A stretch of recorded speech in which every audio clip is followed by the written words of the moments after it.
As to be expected, the Democrats somehow magically pulled ahead of Spencer Pratt and Steve Hilton in California, thanks to these late ballots that came in well after Election Day. And we all knew this was going to happen because this is what happens in California every single time. But Donald Trump is accusing the Democrats in California of cheating. And I agree. And I will definitively state, yes, it's cheating. But you see, when you make the claim that Democrats are cheating, what you will get in these liberal debates is they'll falsely frame what you are stating to make it seem like you're stating something completely outrageous or impossible or conspiratorial. No, I think cheating just strikes at the spirit of what an election is supposed to be. We all come out, we express our thoughts on who should be our leader, who should be running this particular jurisdiction in this particular authority or office, and then whoever we all vote for ends up getting that job. I would not call it democracy when activists go door to door, convince people who don't want to vote to fill out a mail-in ballot, collect it, and then drop them off after the fact. And also giving them time, if we want to get into the hardcore cheating, giving them time after the election to figure out exactly how many ballots they would need. Because the most interesting thing about the late ballots that they're counting in Los Angeles is that they like to say, you know, Democrats, they vote early. And that's why after an election, you see a whole bunch of votes coming in just for the Democrat. The problem is that California instituted a jungle primary to try and lock out Republicans, meaning that all parties go for the same primary and the top two will advance to the general election. They did not expect a Republican to muster up enough votes to actually get that slot. Based on this mail-in vote system, it's actually really easy. First, you get, if they didn't do the jungle primary, you'd get to the general election and you'd have a Republican on the ticket who's probably not going to win and a Democrat. And then you can just count the ballots after the fact. So election day comes in, you go, oh, crap, the Republican's ahead by 3%. We need X amount of votes.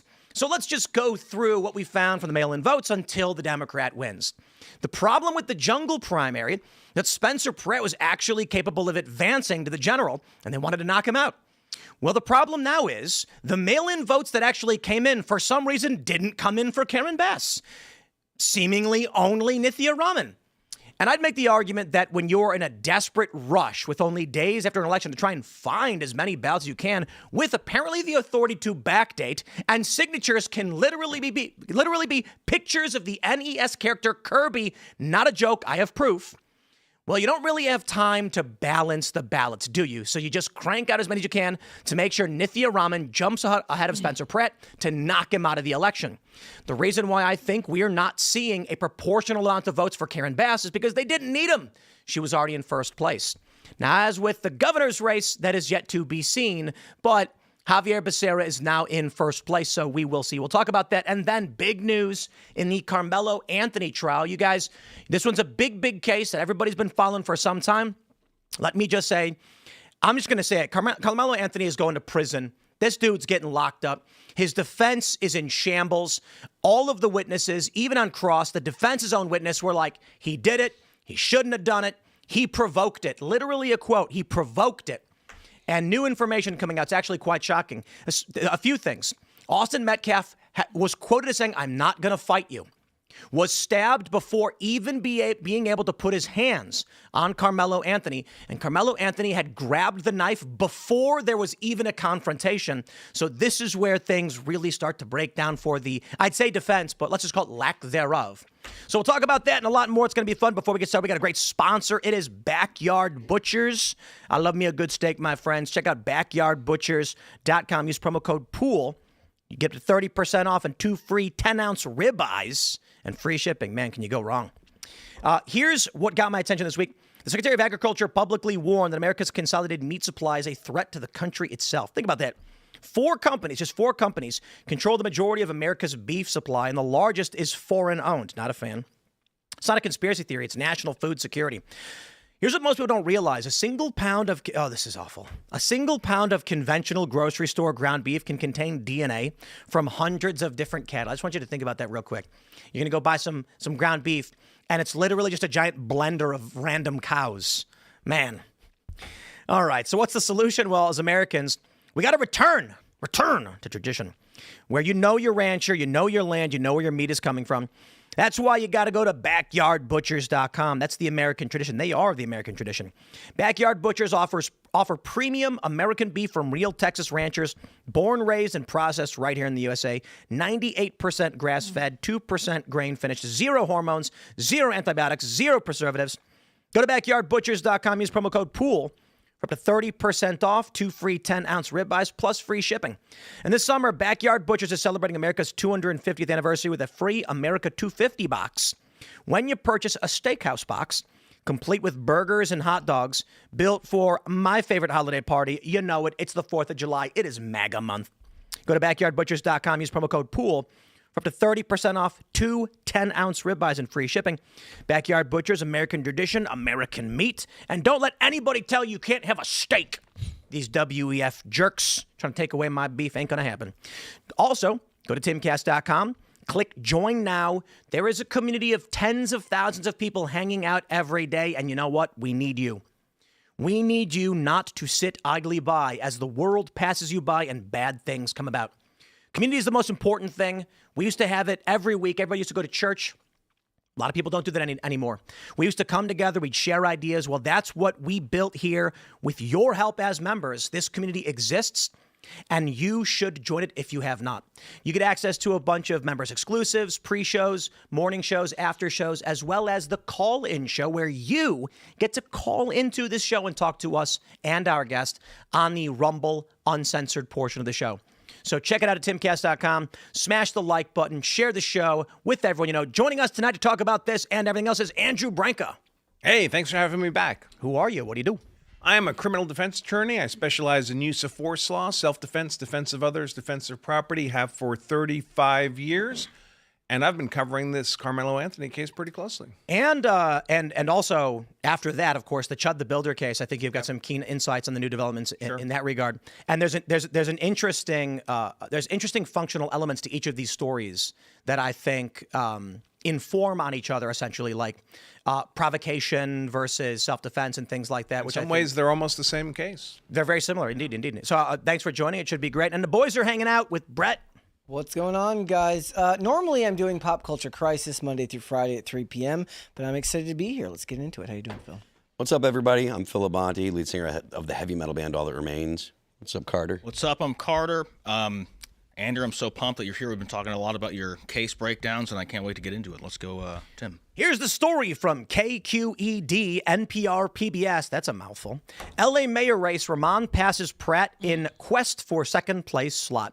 Now, Spencer Pratt has said, listen, there's still a lot of ballots. It's not definitive just yet, but Decision Desk has already called it for Karen Bass and Nithya Rahman, who, might I add, cried on election night because she was crushed with Pratt up by over 40,000 votes. Well, conveniently for her, she found those 40,000 votes in mail-in ballots. And the really interesting thing about all of it is just how Karen Bass didn't. This is the problem with cheating, okay? Now, I'm going to say first and foremost, answer the question, what is cheating? Well, I would argue it like this. An election is when people sit around and argue over who should be in charge. Then everybody writes down a name, puts it in a ballot box, they count it out, and whoever got the most votes wins, right? It's supposed to be a democratically elected representative of the people. Well, when you create a universal voting system, universal mail-in voting system, where activists can go to nursing homes and otherwise collect ballots from people who do not want to vote and don't care, that's not an election. That's just you saying you've got more numbers than the other guy. But truth be told, if that's the system they codified, it is. Now, here's where it gets real fun. You don't need signatures. Not a joke, and I can prove it. And according to Steve Hilton, actually in California, you can backdate ballots. You can literally fill out a ballot after the election, hand write a date on it, and it counts. Real convenient then when you take a look at this data. And Wokeness says, mail-ins arriving before Election Day, 38.1 for Bass, 27.9 for Pratt, and 20% for Rahman. Mail-ins arriving after Election Day, Rahman with 37, Bass with 34.9, and Pratt with 19. Now, they like to say, the thing is, it's just that Democrats vote early and they vote by mail. So explain the difference between Rahman and Bass. That doesn't make sense. That Karen Bass' share of the votes dropped. Now, if you were calculating the votes that came in Election Day and trying to figure out how you can remove a top 2 contender in second place, you don't need Karen Bass to get any more votes because you don't need her to gain any proportionally large amounts of votes. She's already in first place. You only need Rahman to overtake Pratt. So I make the argument that when you are counting, when you are in a crunch for time to figure out how many ballots you need to knock out the only Republican, you don't have time to balance the percentages to make it look normal. And the reality is, given a long enough time, they probably could have generated enough ballots for Bass and Rahman so that it looked plausible, but this just doesn't look plausible. Now, the jungle primary system, where Republicans and Democrats, all parties run on the same ticket, was intended to lock Republicans out of the race, and it appears to have backfired. And now they're having the trouble of, how do you eliminate the Republican from the general election? Well, it looks like this is the way they do it. It's just fascinating to see. It's obvious. And even Steve Hilton was knocked down. I got a couple more things that I want to go through. First, Decision Desk has already called it. So I know Spencer Pratt is hopeful. But check this out. Governor candidate Steve Hilton revealed the stunning reality of California fraud. They allow mail-in ballots to be backdated by hand. It's not just the postmark. You can hand write the date. Now, I want to shock all of you and the conscience of the average American by I want to show you a tweet that we have.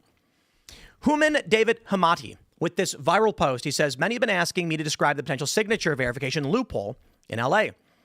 It says if a voter is unable to sign, the voter can make a mark witnessed by one person. Here, the person drew a happy face and witnessed it with a scribble. That scribble isn't validated as being a real person. Indeed, this is the viral image that's been going around quite a bit. It shows what appears to be a California ballot with, instead of a signature, a smiley face. Now, here's the best part. If we jump over to our good friends over on Reddit, top minds of Reddit. Oh, they think they're so smart. Top critical thinkers have zero follow-up questions when someone shows them a signature line with a smiley face on it and tells them it's from an officially counted California ballot. Can you believe how stupid these MAGA chuds are for believing this fake ballot? Somebody made it up. It's not like there's an official document from the government of California showing that, indeed, you can use a picture of Kirby on your ballot.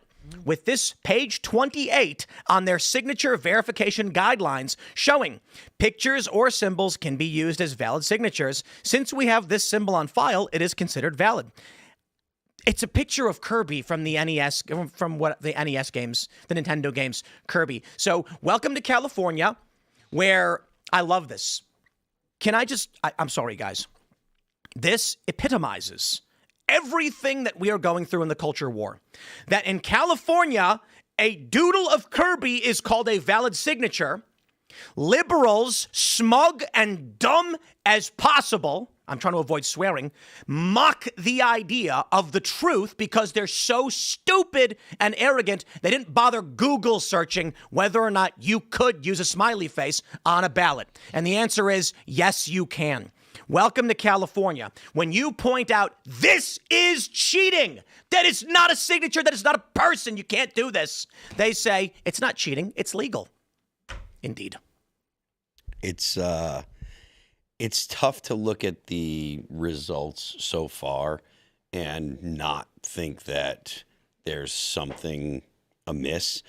The fact that Democrats will just assert, no, this is normal, without trying to make their elections look proper is, I think, a major part of the problem. Because even if the situation is where Pratt didn't have the votes and the votes are legitimate, which, I mean, obviously people are going to question that. But even if that's the case, it looks so bad. I mean, the rest of the world looks at the United States and says, what's going on? I have more respect for these African elections where the leader just comes out and says, I got 270% of the vote. It's like, at least on election day, they gave us a number. I mean, this kind of statistical anomaly is absolute proof that the election is stolen. It's no different than if I bet you $100 that I could flip a quarter and get heads 50 times in a row. And then I flipped a quarter and I get heads 50 times in a row. You're not going to say, well, you won fair and square. You're going to say, you MFer, you rigged the quarter, right? This is a fixed game. Unfortunately, most people won't.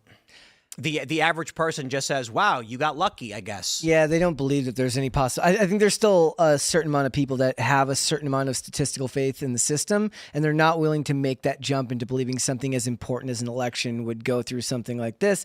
I would also wonder why, if they were looking to inject a little bit of, like, a little bit less concern from the public, why not count the mail-in ballots first? I mean, I don't know that the mail-in That way ballot- you don't get to choose whether you have enough votes to find after the fact. Yeah, I mean, The thievery is the point. I mean, it's not a glitch. I know it's the whole point, but I'm saying, like, if they were looking to at least try to fake some sense of honesty, they would do this if they were going to win. The U.S. attorney investigating said they don't have any authority to actually do anything. That they've tried to get the voter records and analyze this stuff, but they can't. Someone tweeted at him. I think it was it Bill Asaley? Is that his name? Someone said, why don't you arrest them? He goes, we don't have the authority to do that. It's like, okay, all right, I guess. Whatever, then. You made the point, statistically, this is impossible. Can you expand on that a little bit more? Well, you just don't see this kind of sudden discovery of votes for one candidate that's a multiple of all the votes the other candidates are getting. Unless that was going to be a general trend throughout the election, they were just a bad candidate. But that's not what we're seeing. We're seeing people get certain percentages of the vote, and then when the preferred candidate falls short, suddenly they're literally using sheriff's helicopters to fly in ballots, and all those ballots are for the preferred candidate. That's just not the kind of statistical representation you'd expect to see. And the consequence of this, what we're really talking about, is not just a stolen election. This is the death of the republic. Right? Our founders fought a desperate 8-year war to free ourselves from the tyranny of the British monarchy because the British king did not get elected. He could not be held accountable to the political will of the people. They were subjects, they were not citizens. Our founders established a republic where you have that political accountability because you're electing your representatives. But if that election process is broken, if it's being stolen, then you're not in a republic. You're in another tyranny by the people who steal the election. Or either Trump's in on it or it's a civil war, right? We're in advanced information technology eras. And I say eras plural because we had, now we're entering the AI space, and the way we accumulate and disperse information and disseminate information is getting much more dramatic. But the argument I always make, the purpose of war is to seize control of a region, of people. Sometimes it's aggression. In this instance, what I see is Democrat-aligned states trying to steal power, convincing the population to bend the knee. So we can call it a cold civil war, as it has been for almost 8 years now. I want to highlight this because you mentioned the helicopters. This is from NBC LA. Ballots arrive by helicopter in LA. And I want to just expand on what you were saying about the statistical anomalies. The issue at play largely is that this is the Democrat argument. Whenever there's the quote-unquote red mirage, they have argued now since 2016 that Democrats tend to vote by mail and Republicans tend to vote in person. First, I would contend that's retarded and makes no sense. What is the argument by which the political leanings of a person determine whether or not they decide to mail something in or walk to a ballot location? That is In fact, I'd argue the inverse. Conservatives tending to be in rural locations should be the ones mailing votes in because it's harder to drive to a polling location than an urban individual who can just walk down the block and get to one. But this is the point. Normally, they make that argument because you have a Democrat versus a Republican. The Republican, in 2018, we saw this. Republicans held off the blue wave, and within the first day, election day, Republicans crushed. Democrats did succeed, but they held off a blue wave. Over the next several days, somehow Republicans started losing. The argument was, well, when the mail-in votes got counted, they skewed Democrat because Democrats tend to vote by mail more. The problem here is that Bass and Rahman are both Democrats, yet somehow the percentage changed. That is a serious statistical anomaly that cannot be accounted for because Rahman has lower name ID than Karen Bass and Spencer Pratt. If you want to make the argument, she was simply telling everybody when she was campaigning, vote by mail, don't vote in person, maybe that would make sense. But when you factor in that the machine only needed Rahman to outpace Pratt and not for Bass to make large gains, they would not have found votes for Bass at the same level because they don't need to. This looked like an overt, desperate attempt to steal the election from Pratt And I want to say how I think they did it is ballot harvesting. They go to nursing homes, they go door to door, they collect a bunch of ballots. In the instance of California, considering they can backdate and they don't need signatures, this is the challenge. You say Democrats cheated, and they say Democrats did nothing illegal. These are all votes. They're all legal in the state of California, and the federal government has no authority to stop them. And then you realize they're saying that they may have voted after Election Day with smiley faces, so we can't even confirm these are real people. That is cheating. I can tell you in Colorado, we also have universal mail-in voting, and we have 2-bedroom apartments with 100 people registered to vote from that apartment. So they're getting 100 ballots at that one apartment mailbox. There's no integrity to that election. I mean, the federal government doesn't have any ability to step in here, right? Like Tim was saying, they have no jurisdiction. The way our Constitution sets things up is the states run their internal voting, even for federal office, unless Congress steps in. So that's literally what the Constitution says. We're going to leave it to the states to do this unless Congress chooses to step in. But they've not done that. And that wouldn't require an amendment. That's just saying Congress can. Just congressional statute. Okay. Right. I see in the chat, Lady Stargazer on Rumble says, Tim, it's more than ballot harvesting. I agree, but I want to stress this. In 2020, a lot of people said the election was stolen from Trump. And my argument was, if you are saying that spy satellites and, Chinese forged ballots and all that stuff, I'm saying absolutely no. I mean, maybe to a little degree, but not significantly. If you are saying it was stolen through procedure, electoral manipulation, and things like this, we agree. So let me clarify. Several states changed the structure of their elections outside the confines of the Constitution. The judges and governors did not have the authority to make these changes. My point, when I correctly stated that Joe Biden was able to get these votes through ballot harvesting, what they did was Voter in the Park was a big initiative in Wisconsin. Activists were going to nursing homes. James O'Keefe uncovered a lot of this.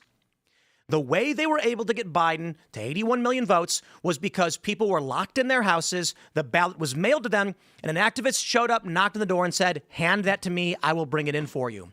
And then you need only ask Mike Benz what happened after I correctly identified their strategy.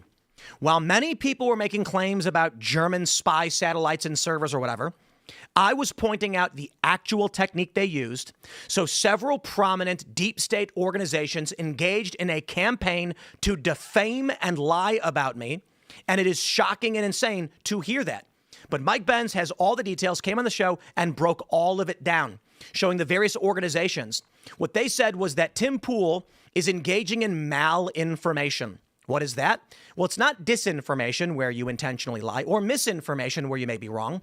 Malinformation is information that is correct but bad. So when Tim Pool says they are using legal ballot harvesting techniques in their state in order to secure this election, and it was true, and it offered up an opportunity for Republicans to counter in the midterms or moving forward, they got real mad at me. And that's what they've been doing in California. But wait, there's more.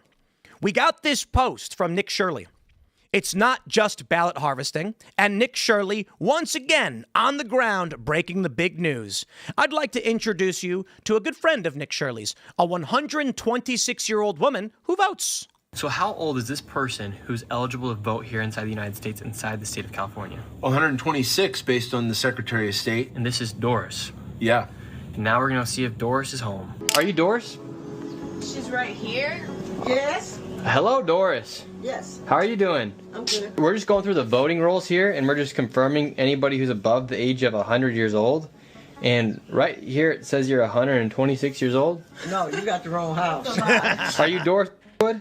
Yeah, but you got the wrong house. I'm Doris, but you got the wrong place. That's the wrong information, all that stuff. No, that's wrong. Oh, here, I can show you if you'd like. No, it's just that it's wrong. How come you think here in California they're just messing up on all these voting rolls here? I don't know, because I don't know what you're talking about.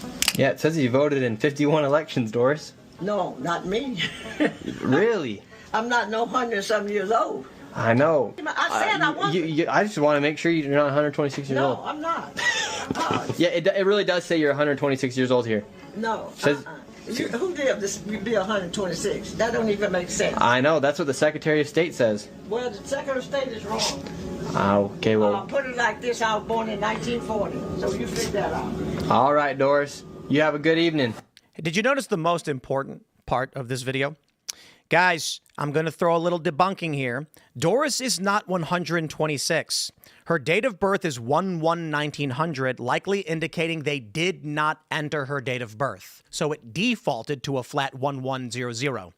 That being said, this indicates first and very lightly, and I'm building suspense intentionally, that the voter rolls are incorrect and we're not properly identifying people. But hey, Doris was right there. Clearly there is a Doris at that address. And then he said she's been in 51 elections, and she said no. That was the key point of the video. The question I have here is not about the age, which can be chalked up to bad record keeping, but why when he said, it says you've been in 51 elections, he goes, oh, not me. She denied that she was in those elections. This, in and of itself, I could chalk up to error. And this one may be, except for the fact that James O'Keefe and many others tracked down in Jersey and in New York individuals who had donated to Act Blue some 1,000 to 10,000 times. And they go to them and say, it says here you donate $25 a day, like 17 times per day for 2 years straight. And they're like, no. What we're finding is, I'll tell you what my theory is, my hypothesis. Doris gets a universal mail-in vote, but she does not care. Someone shows up, opens her mailbox, takes the vote out, and walks away with it, fills it out on her behalf, knowing she does not normally vote. Remember in 2020 how many people said they went to go vote and were told they already voted? Indeed. I believe that's what Nick Shirley's exposing.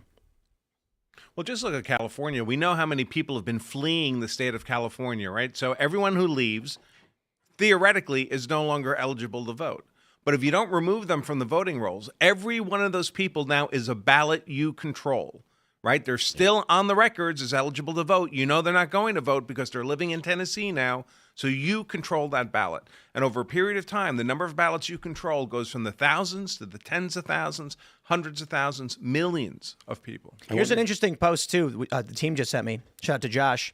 Stephen Puet says, Nithya Raman isn't even winning her own council district. The voters know her. The voters who know her best are passing.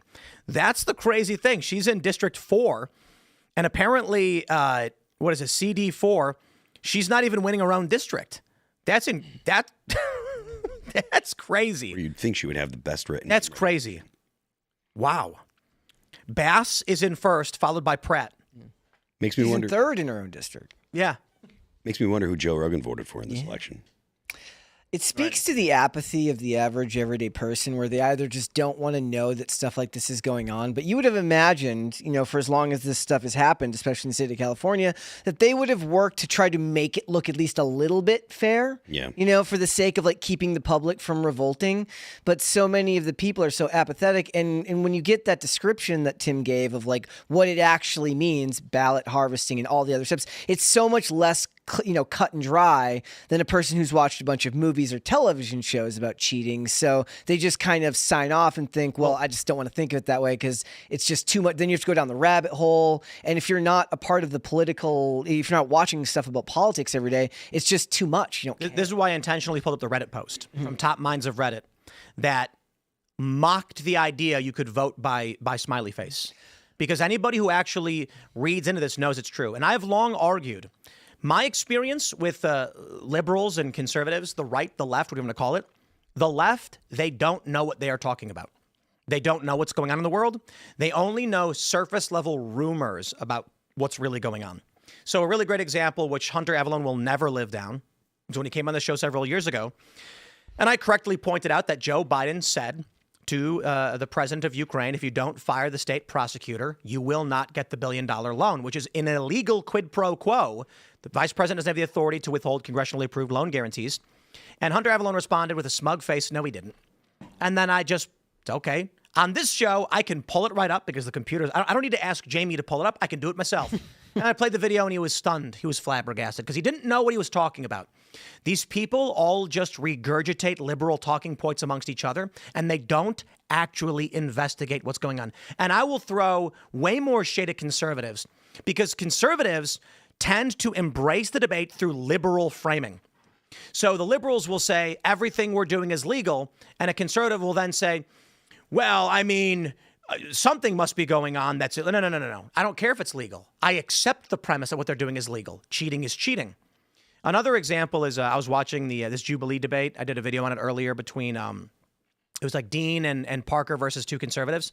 And whenever someone would bring up a point of hypocrisy, the progressives would just laugh and then reframe the debate, and the conservatives would go along with it. And I'm just like, see, this is why you guys get crushed by these manipulation techniques. I want to show you this real quick from Robbie Starbuck. This chart, the vote count, shows 12,350 more votes for the LA mayor race than the high-profile California governor's race. If anything, you'd expect the opposite. As some people only vote for governor but skip local races, the reverse is absurd. California elections seem as trustworthy as North Korea's. I'm going to stress this, too. In 2020, many people pointed out that a lot of these last-minute ballots for Biden did not have down-ballot votes. And I said, that's simple. When ballot harvesters go and are in a rush and just need Biden votes, they're not sitting there and arguing with an individual about all the other people they got to vote for. They'd sit there and be like, okay, let me give you a list of everyone. They'd say, just vote Biden or hand it to me. Some of these people were probably paid and didn't care. That makes sense. You vote for the president and nothing else. The idea that people voted for the mayor but not the governor is backwards. And not to mention that Nithya Raman losing in her own district and having no name ID it's ludicrous. It reeks of forged, backdated ballots.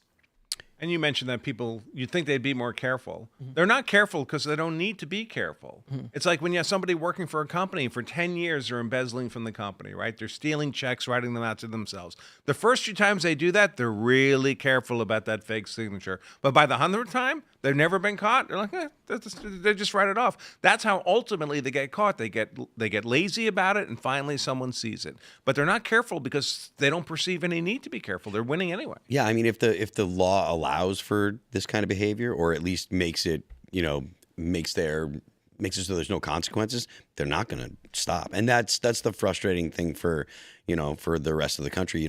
This obviously is just for the mayor and governor, but like, what happens when it comes to Congress? What happens? Look at the Save America Act, right? People, why wouldn't you pass that? It doesn't make any sense, right? But if it's not happening, it's because it makes sense to somebody. And the reason it makes sense is all these politicians who would be voting on it, all these senators, they won an election. They keep their offices under the current rules. They have no incentive to change the rules. There's no guarantee they're going to win an election if the rules are made more honest. They do change the rules. They give themselves raises all the time. Well, to be fair, they haven't given the minorest of alterations. The rules shall be that we all get paid more. The Fed should stake out Doris's mailbox to see if anybody comes next year to steal a ballot. Poor Doris. It's not her fault. Well, no, but like when you were listening to the exchange, you could hear her be like, "Nope, that's not me. I don't know." She thought she was in trouble. Yep. That poor woman's like, "I don't know." He's like, that's "Do you want to not look?" me. She's like, "No, I don't want to look at it. I'm not I don't opening want to my know." door." Indeed. Poor That's her Doris. grandson speaking in that old lady voice. He's still collecting Social Security checks, right? Yep. Well, we got big news. Ladies and gentlemen, there's a Supreme Court case. I believe it is called Watson v. RNC. It's expected to be decided upon by SCOTUS the end of June or early July. This is particularly about whether or not votes can be counted after Election Day. This could be a nuclear bomb. If the Supreme Court, likely they will, strikes down extended ballot counting after Election Day, I do not believe it will be possible for Democrats to win any of these upcoming races. If SCOTUS comes down and says you can no longer count votes after Election Day, I'm going to go ahead and say they will not be prepared for what comes in November, because they really need those votes. And if the systems they have built are completely legitimate mail-in voting systems, they will not be able to update them in time for the November election. I think the bureaucracy would be way too thick. The New York Post says, a pending case in SCOTUS could put an end to delayed ballot counts. The High Court in March heard oral arguments in Watson v. RNC, a Mississippi case that may result in a ruling stopping the practice of counting mail-in ballots that arrive up to 5 days after an election date. In one of at least 14 states, along with California, New York and Texas, as well as the District of Columbia, with laws that allow for late ballots so long as envelopes are postmarked by Election Day. Around 30 states have some sort of grace period for absentee ballots as well, letting military or U.S. citizens abroad cast their votes. That grace period for mail ballots, which the RNC has argued is unconstitutional, is one of the reasons that L.A. residents still don't know, nearly a week after, whether candidate Spencer Pratt or Nithya Raman will advance to a runoff contest. Well, we do know now. This was posted today at 5:47, and it was already called for Nithya Raman, I believe, yesterday. So, but there is still an argument Pratt is making that he could collect enough votes, but Decision Desk has already called it. Is there a fundamental difference between a mail-in ballot and a absentee ballot? Functionally, no. But I'm saying in how they're functionally? Yeah. Because I used to vote absentee all the time because I traveled a lot for work. But when I wanted to vote absentee, I had to go to the county clerk's office. I had to personally request for a ballot. I had to show ID. I had to fill it out. I had to sign it. That's far too inefficient to do at scale. Mail-in ballot. Right. But My point is, mail-in votes and ballot. absentee votes are both lumped together as mail-in votes counted. Absentee was the original system by which, if you were in the military or otherwise not in your home state, you could request an absentee ballot, which required a bunch of verification. Universal mail-in votes are just mailed to you whether you want them or not. Right. They should not do that. There should be no mail-in. Indeed. Now, the big question here is whether or not SCOTUS will rule, if they do rule against extended vote counting, whether it's going to be broad or narrow. Because if SCOTUS just says, from now on, at midnight on Election Day, whatever day that is, no more votes can be counted. All Democrats would have to do is say, okay, then mail-in votes have to be turned in a week in advance. Yeah, Alito was kind of. I heard something where Alito was talking during the arguments, and he was saying, "Look, we have all these days, whether it be birthday or what have you." And he's like, great. Yeah, and he's like, birthday, wedding day, Christmas day, they're all days. It's one day. And then he was like, and we have Election Day. Right. So I don't know why we have to have all this extended period. And so the question is the broad ruling. A broad ruling could be something like you may not have a mechanism by which an individual's vote could end up being disqualified because of your mail-in voting system. So let me straighten this out. If the Supreme Court just says, hey, look, I don't care how you run your elections, but once Election Day is over, you can't count anymore. All California has to do is just say all mail-in votes and early votes have to be turned in 1 week prior to the election so that we can count them in advance. Then they'll count the votes. Now, this will make it harder to find votes after the fact. They will still probably pad the votes. But the Supreme Court could theoretically say these mail-in voting systems have created a mechanism by which unknowing, innocent citizens may have their votes disqualified because of this bureaucratic and broken mail-in voting system. The Supreme Court could theoretically say votes must be able to be like, they could theoretically argue that the current structure of the Democrat states' universal mail-in voting system is unconstitutional because it de facto creates a voting system which requires longer than a day. The argument is this. The RNC argues that federal law in Congress prescribes a single day for voting. The Supreme Court can say, under the law with a single day for voting, you cannot have early, and you cannot have universal early and universal mail-in voting. The exemptions for absentee exist only in very specific cases. If that happens, Republicans sweep the midterms handily. Yeah, I mean, I would love to see any changes that make the elections more secure. I would love to see.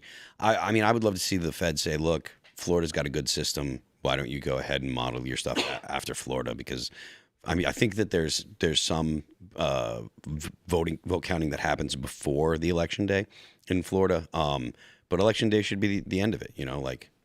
And the Democrats are a 20% political party if there's honest elections. And they know this. They know honest elections are an existential threat to them. And they've been working for decades to develop a whole host of vulnerabilities.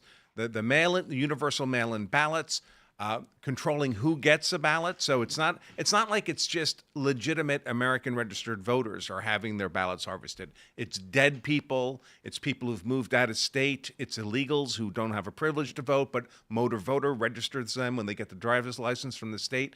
These are all vulnerabilities that need to be closed off. And everyone that's closed off is like a rope around the neck of the Democrat Party, and they know it, and that's why they fight it so desperately. It's weird. It's like a mirage that they have to convince the average everyday person of like the cultural influence of Democrat policies or of liberal ideology, which is like for decades, whether it's through this, but also like an overrepresentation in things like Hollywood and places like that, where only a certain type of idea is kind of put forth to the public. It makes the public believe that perhaps that idea is more popular than it actually is. And in lieu of actually having access and a way of proving that it's not, people just kind of accept it as true. Yeah, it's an artificial amplifier. The same way we count illegals in the country, or even any kind of migrants in the country, in the U.S. Census, right? For apportionment of seats in Congress. Why should that be? They ought to have no role in deciding who's in power over American citizens, but they do simply by being present in the country, because we count them as persons within the nation for apportionment. Yeah, that I can't imagine why that's acceptable. You know, the fact that you've got basically a skewed Congress because of illegals. By maybe 40 seats. A big number. I mean, God, that'd be crazy if it's that much. But I just don't know what the average American can do when you've got so many people that are so adamant about, look, we need to pass the SAVE Act, but Congress just won't move. I don't think that there's been enough people that have enough people that have been primaried on the Republican side that have lost their seats or anything, and it's certainly not going to. I don't think it's going to happen before the election this fall. Well, there's not much you can do about the Senate very quickly, right? Because they're in office for 6 years. Only a third of them are up for re-election every 2 years, so that takes time. I think the primaries we saw this last round, what was Trump, 110 out of 110 of people he endorsed? Something like that. The only answer, the only path for survival of America as a first world republic is MAGA.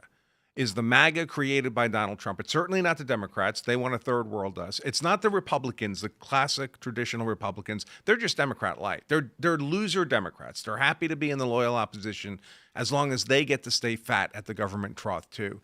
The only ones who are fighting on principle for America to remain a first world republic is the MAGA party. Either they win ultimately or America's over as anything our founders would recognize. Yeah, it's... Yeah, I think you know, my view of the country right now, I think I was talking about this last week, that Donald Trump represents the last of the United States, and everything outside of Trump is an external force acting upon the United States. So we've described it for years as a multicultural democracy. This is actually, shout out to Stephen Marsh, the author, journalist. He's actually a multicultural democracy guy. But he made the argument, and we did an interview on the Culture War podcast about the state of civil war. He believes we're heading towards a civil war. I agree with him. He made the argument that the United States consists of two separate nations within the borders of one country. That is a multicultural democracy and a constitutional republic, completely disagreeing with what is right, what is just, and how the world and how the country should operate. My argument is that the constitutional republic represents this country's founding, its maintenance, its expansion, and when we say the United States, we're referring to the constitutional republic. But this constitutional republic has a malignancy. It has a growth, largely from illegal immigrants and mass migration, that do not respect the founding fathers, the amendments to the Constitution itself, and what this country is supposed to represent. They represent only the quest for power to steal the wealth from people that they think don't deserve it.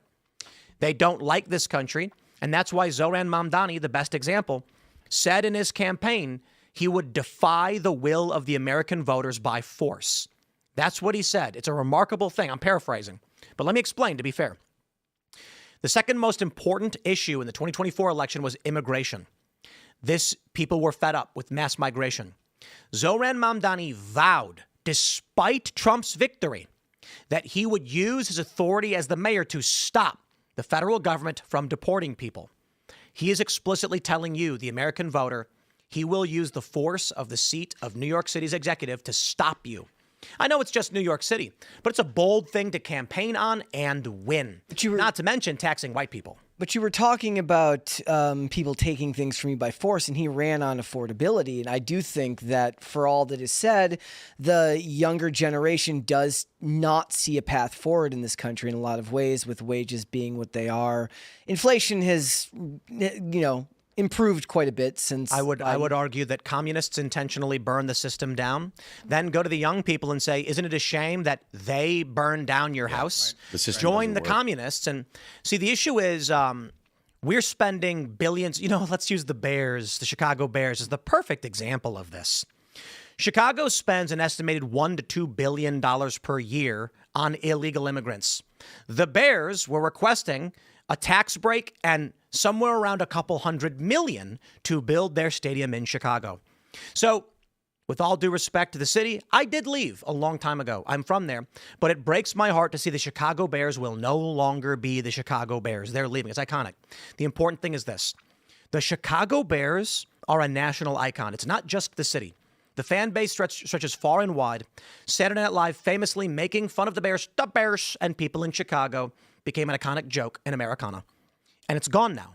It's gone because the city would rather spend 4 times the money needed for the stadium on illegal immigrants. That's multicultural democracy at play. But the problem is it's not the communists that are being held responsible for the way things are in America. They're blaming capitalists. They're blaming big business. They're blaming Amazon. They're blaming these companies. That's what communists do. Yeah. Communists will make problems, then rush to you and blame someone else for the problem so that they can make more problems. They also fundamentally don't have an understanding of how business works and anything like that. I'd stop you there. I'd say that the communist leaders do.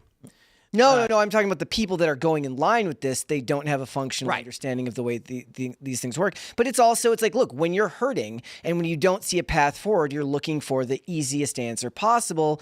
Now, look, I don't know how you fix something like this. I don't think that there's an educational infrastructure that would be willing to call this type of stuff out. There's a good example in the, I brought this up several times now over the weekend, the Dave Rubin debate with on Jubilee, where one of the debates he was talking to Parker Get a Job. And Parker asked Dave, by what metric has Trump improved the country, like, inflation, unemployment?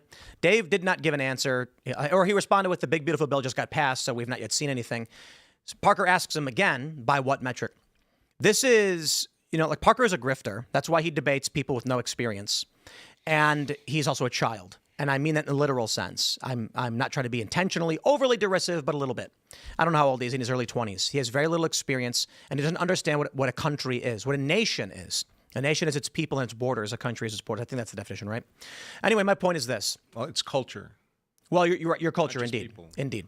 But that's what I mean by its people. I mean, like, you have a sense of identity. You share certain histories and traditions and moral frameworks. The important point is this. If you were to look at my bank account and say, I judge whether you are responsible by the metric of percentage growth in your bank account. One day, you say, time to review. Hey, time to review your bank account. Oh, whoa, we're down 5%. Are you kidding? News report, Tim's a bad manager. His bank account's down 5%. And then I say, I spent that money getting getting an important surgery on my leg so I can keep working. I had to spend the money, otherwise I wouldn't work at all. These young people either intentionally are lying, the communists, or they fundamentally don't understand. The metrics don't prove whether a country is improving or doing better.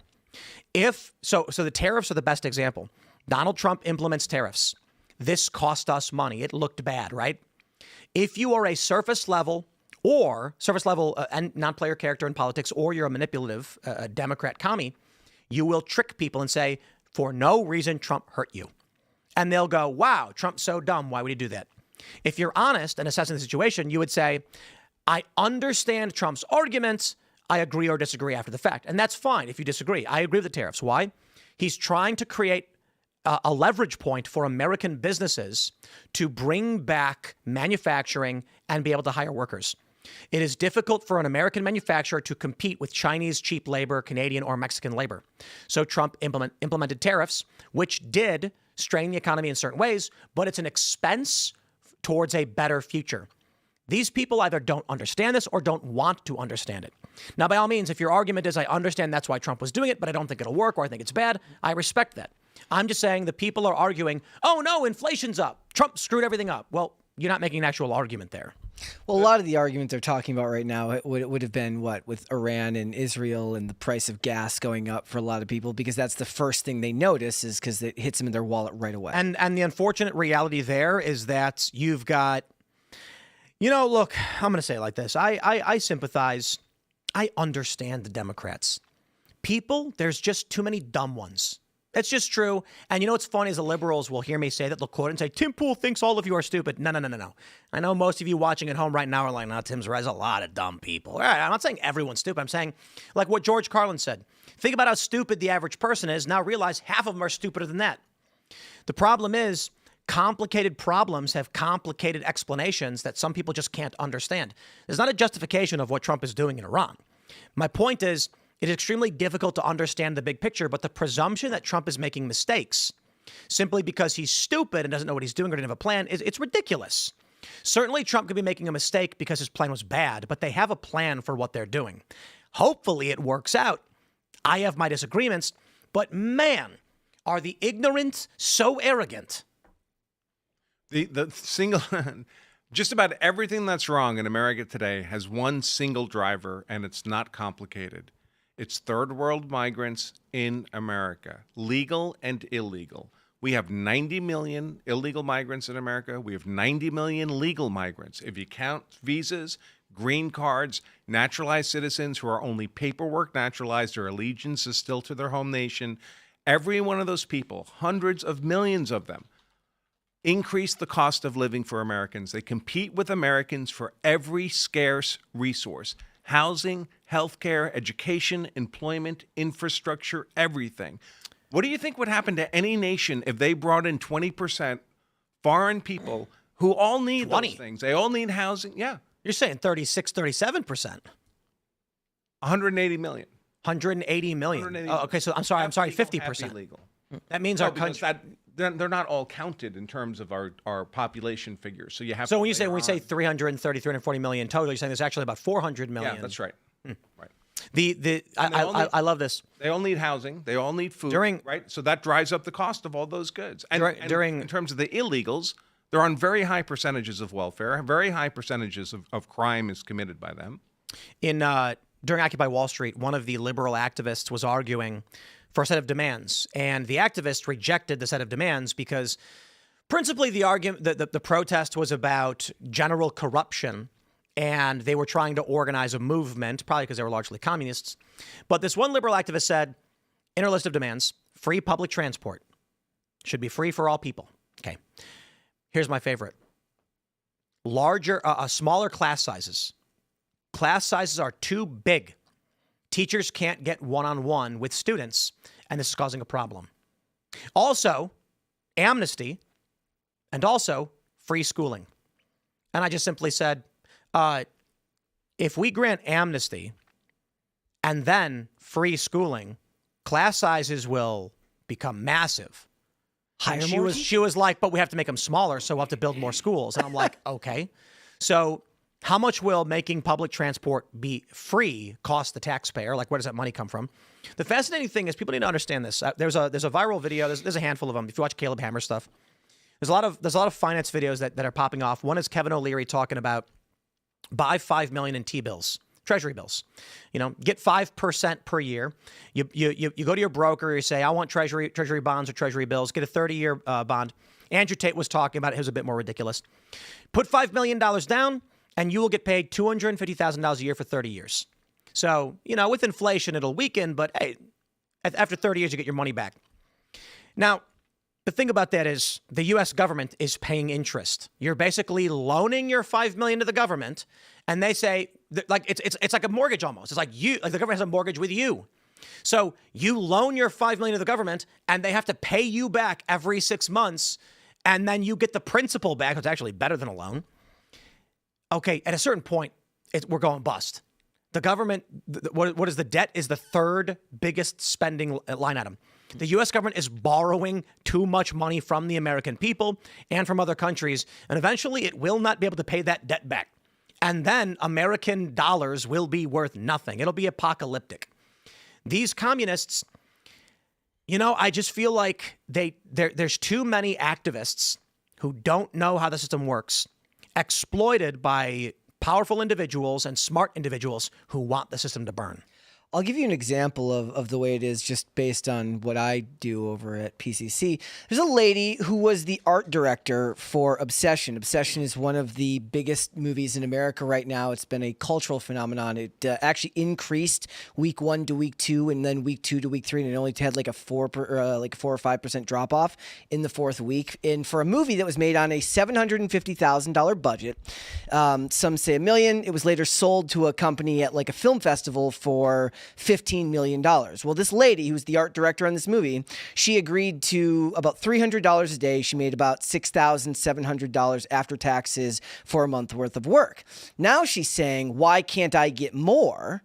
Because this movie made all of this money. She's asking this after the fact, even though the people she made the movie with are no longer in possession of the movie. They've already sold this movie off. So instead of leveraging her being the art director on the biggest movie of the summer, she is now complaining about it online, because even though she took no risk in this movie, the writers, the directors, the people who were in the production from when the movie was written to when it came out, they took all the financial risk, and now she'll never work again because nobody in the industry will ever want to hire somebody who speaks out of turn. Maybe, but the communists will just take over the industry and strip the money and then burn it down. So, well, should I just say woman? There is a subclass of like new writers and directors that do take that approach there. Like a Zendaya, like organized like a back end deal for all the workers on a movie she made, with the understanding that if it made a big payday by selling at a film festival, they would all get points on the back end. But they also got their daily salaries. But she is the exception, not the rule, because she funded the movie herself. She didn't have to go through investors. One of the big problems with commies is they're like, well, we should take the portion, like the profits, and split up among the workers. And it's just like, when you actually do the math for these companies that have like 100,000 employees, it's like, I don't necessarily disagree outright, but they're like, the CEO got paid $25 million and the lowest paid worker's making $20 an hour. That's not fair. We should take 10 million, 15 million of the dollars he's making and disperse it among the employees for a bonus. And you're like, that will be $10. It's like not really going to move the needle for the average working person. It's a challenge. I get it. Also, said as a guy who's worked in warehouses, worked as a diesel mechanic, I've done those jobs. I'm not investing in a company that's distributing its profits to the guy in the warehouse. Yeah. I'm not doing that. Those profits are coming back to the shareholders, or they're being reinvested in the company. My point was more just that lady's opinion is not rare anymore. Like, the idea that you should get all the reward and take none of the risk is one of the defining traits of the next generation. Yeah, you hear that when people are like, "Oh, if a company makes a lot of money, it should go to the people that work there because they were the ones that produced the value." And it's like, well, are they going to lose out if the value of the stock goes down? Are they going to lose out if the company goes bankrupt? They're not going to pay it back. Yeah, they're not this lady have to pay it back if the movie doesn't do well. Yeah, I mean that's not what it is. That's the clear problem. It's like, oh, I want to share in the profits, but I don't want to share in any of the risk. Let's jump to the next big story of the day in the past week, the Carmelo Anthony trial. And I'm going to say right now, we've got Brianna Morella reporting Carmelo Anthony's family knows he's getting convicted. Sources in the courtroom said they looked upset. Based on everything we've heard, even from the defense, Carmelo Anthony did nothing but literally just murder. I'll give you the quick gist of it, and then we'll throw it to Andrew, who's much more well-versed in this. But sounds like Carmelo went there, provoked a fight, before a threat emerged, grabbed his knife, then threatened them again, and Austin Metcalf, who was murdered, literally says, "I'm not going to fight you." And then when he approaches him to either shove or put his hand on him for some reason, before he even could, Carmelo stabs him in the heart, killing him. So the defense literally has nothing. And I saw a funny tweet. I think it might have been Brianna saying, I still don't know what the defense's claims even were. But Andrew, you're the self-defense guy. What happened? Yeah, we talked about this before the show. It was like, on a scale of 1 to 10, how screwed is Carmelo Anthony? It's 100. I mean, he has nothing. There is not a sliver, not a scintilla of evidence in this case that supports his claim of self-defense, to the point where today we broke for lunch. There was a 2.5-hour delay before court came back and the defense finally rested. I suspect in that 2.5-hour delay, the prosecution was arguing to the judge outside the hearing of the jury and the public that there's so little evidence in support of self-defense, the jury should not be given a self-defense jury instruction at all on the legal merits. Well, really? Wait. Yep. You have to qualify. Right. Jury instruction. And You the don't defense didn't do it. automatically get one. Well, some have argued that may have been them desperately trying to get a plea, saying, "Okay, we're cooked. Just give us something." That's on a 2.5-hour discussion. The prosecutor just Yeah. says no. Yeah. We have a conviction locked in on murder. The witness testimony has been shockingly one-sided, as it were. Like even the defenses, like one of the defense's own witnesses on cross said Carmelo was wrong. Like who was in the right? Like, well, he was in the wrong. Yeah. So there's a few quotes. It's nuts to read the stuff. One witness said that Carmelo provoked the fight. That Clearly. So the quick gist of the story is that they were having a track meet. Rain was stopping. Once the rain started up again, everybody went to their tents. Carmelo decided to go to the wrong tent. One of the witnesses there dabbed him and he caused a fist bump as he came and sat down. When a bunch of the other team members told him he can't sit under their tent and needs to go back, Carmelo refused and then became defiant, saying, "Touch me and see what happens." He was asked around 15 times to leave, reached into his bag, unfolding his knife and holding it before there was any threat of force or violence. He says, "Touch me and find out." Austin Metcalf, who he murdered, says, "I'm not going to fight you at a track meet, dude." Many of the students, this is where it gets crazy, according to some of the testimony, warned everyone to stay away from Carmelo because they thought he was grabbing a weapon intending to cause harm to people. So Austin got up, went to either, the presumption is shove, but one witness said before Austin could even touch him, Carmelo stabbed him in the heart. That sounds like premeditation to me. Like based on the testimony that we've seen. This is a kid who went there, told them, touch me, took his knife in his backpack and unfolded it, prepared to use it, while people were telling him, "We're not going to fight you, nah, dude." And then before any threat or contact was made, he stabs the guy. Sounds like he intended to kill somebody. Yeah, so sometimes you hear people talk about Trump's complicated strategies, like he's playing 5D chess. Carmelo Anthony is playing 5D ways to lose self-defense, okay? First, on a very basic level, one of the requirements of self-defense is proportionality. You cannot use deadly defensive force unless you're facing a deadly force threat.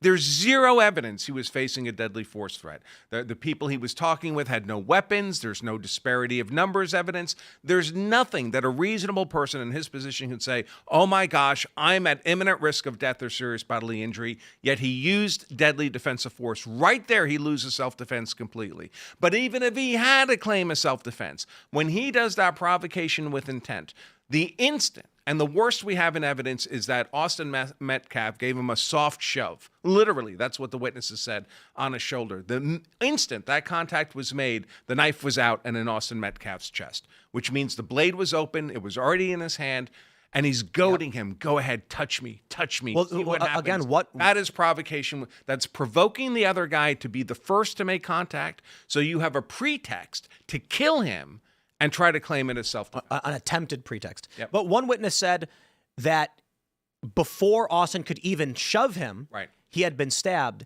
They described it as they didn't know what had happened. People don't know what stabs look like. They, if you ever watch any videos of these Or feel things, like, yeah. exactly. It looks like they're shoving almost, or It being feels pushed. like a punch when Yeah. someone gets stabbed. They, the witness said they thought that Carmelo shoved Austin. Right. Austin then fell down, started screaming, "He effing stabbed me." The crazy thing is the witnesses who said they were yelling, "Watch out," because they thought Carmelo was drawing a weapon from his bag. This is a dude who brought a weapon to a track meet, went to the opposing team's tent, reached in his bag and grabbed the knife and unfolded it, prepared to use it, started an altercation, then told him to touch me. Austin literally said, "I'm not going to fight you at a track meet."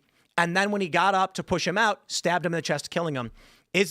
Does that not qualify as premeditated murder? Absolutely. So It does. A lot of people think premeditation means you have to have like a list of things, right? Like I got the rope, I got the duct tape. Hey, does it smell like chloroform?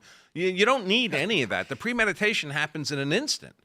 It just has to be an intentional act. And by the way, the Texas murder statute, you won't find the word premeditation in there. You just have to intentionally committed the killing. Yeah. And we're all presumed to intend the foreseeable consequences of our actions. If you stab someone in the heart with a knife, you're intending for them to die. That's the foreseeable outcome of that action. But I think unfolding the knife and keeping it concealed while goading them on indicates certainly there's no accident, right? There's no mistake. This was clearly, that just adds to the intentionality. It's all baked into the cake. And all these people arguing about things like, well, he wasn't technically trespassing under the tent, or it wasn't against Texas law to have the knife on school property. You don't need any of that. That's all a red herring. All you need to know is that he put a knife into someone's heart with no legal justification. He wasn't facing a deadly force threat. That's enough right there. I want to play this clip that's gone viral from Savannah Hernandez pertaining to the case, and I think no commentary needed. Listen to this. If evidence does come out that Carmelo was not in fact fighting for his life when he stabbed and killed Austin Metcalf, do you think that the black community will accept that? If evidence shows that he did not, no, we're going to stand by ours regardless. They stand by theirs.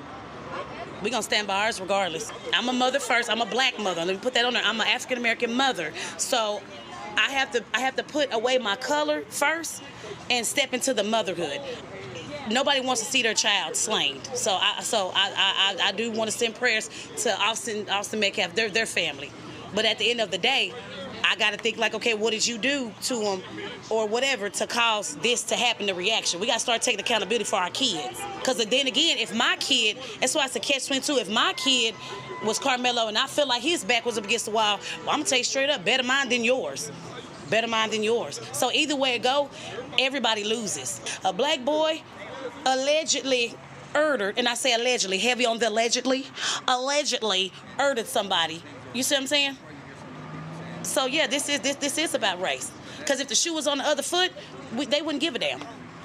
Who wouldn't give a damn? Let me say this. Let's say the community. So like if Carmelo Anthony was the one stabbed and killed by Austin Metcalf, they wouldn't give a damn.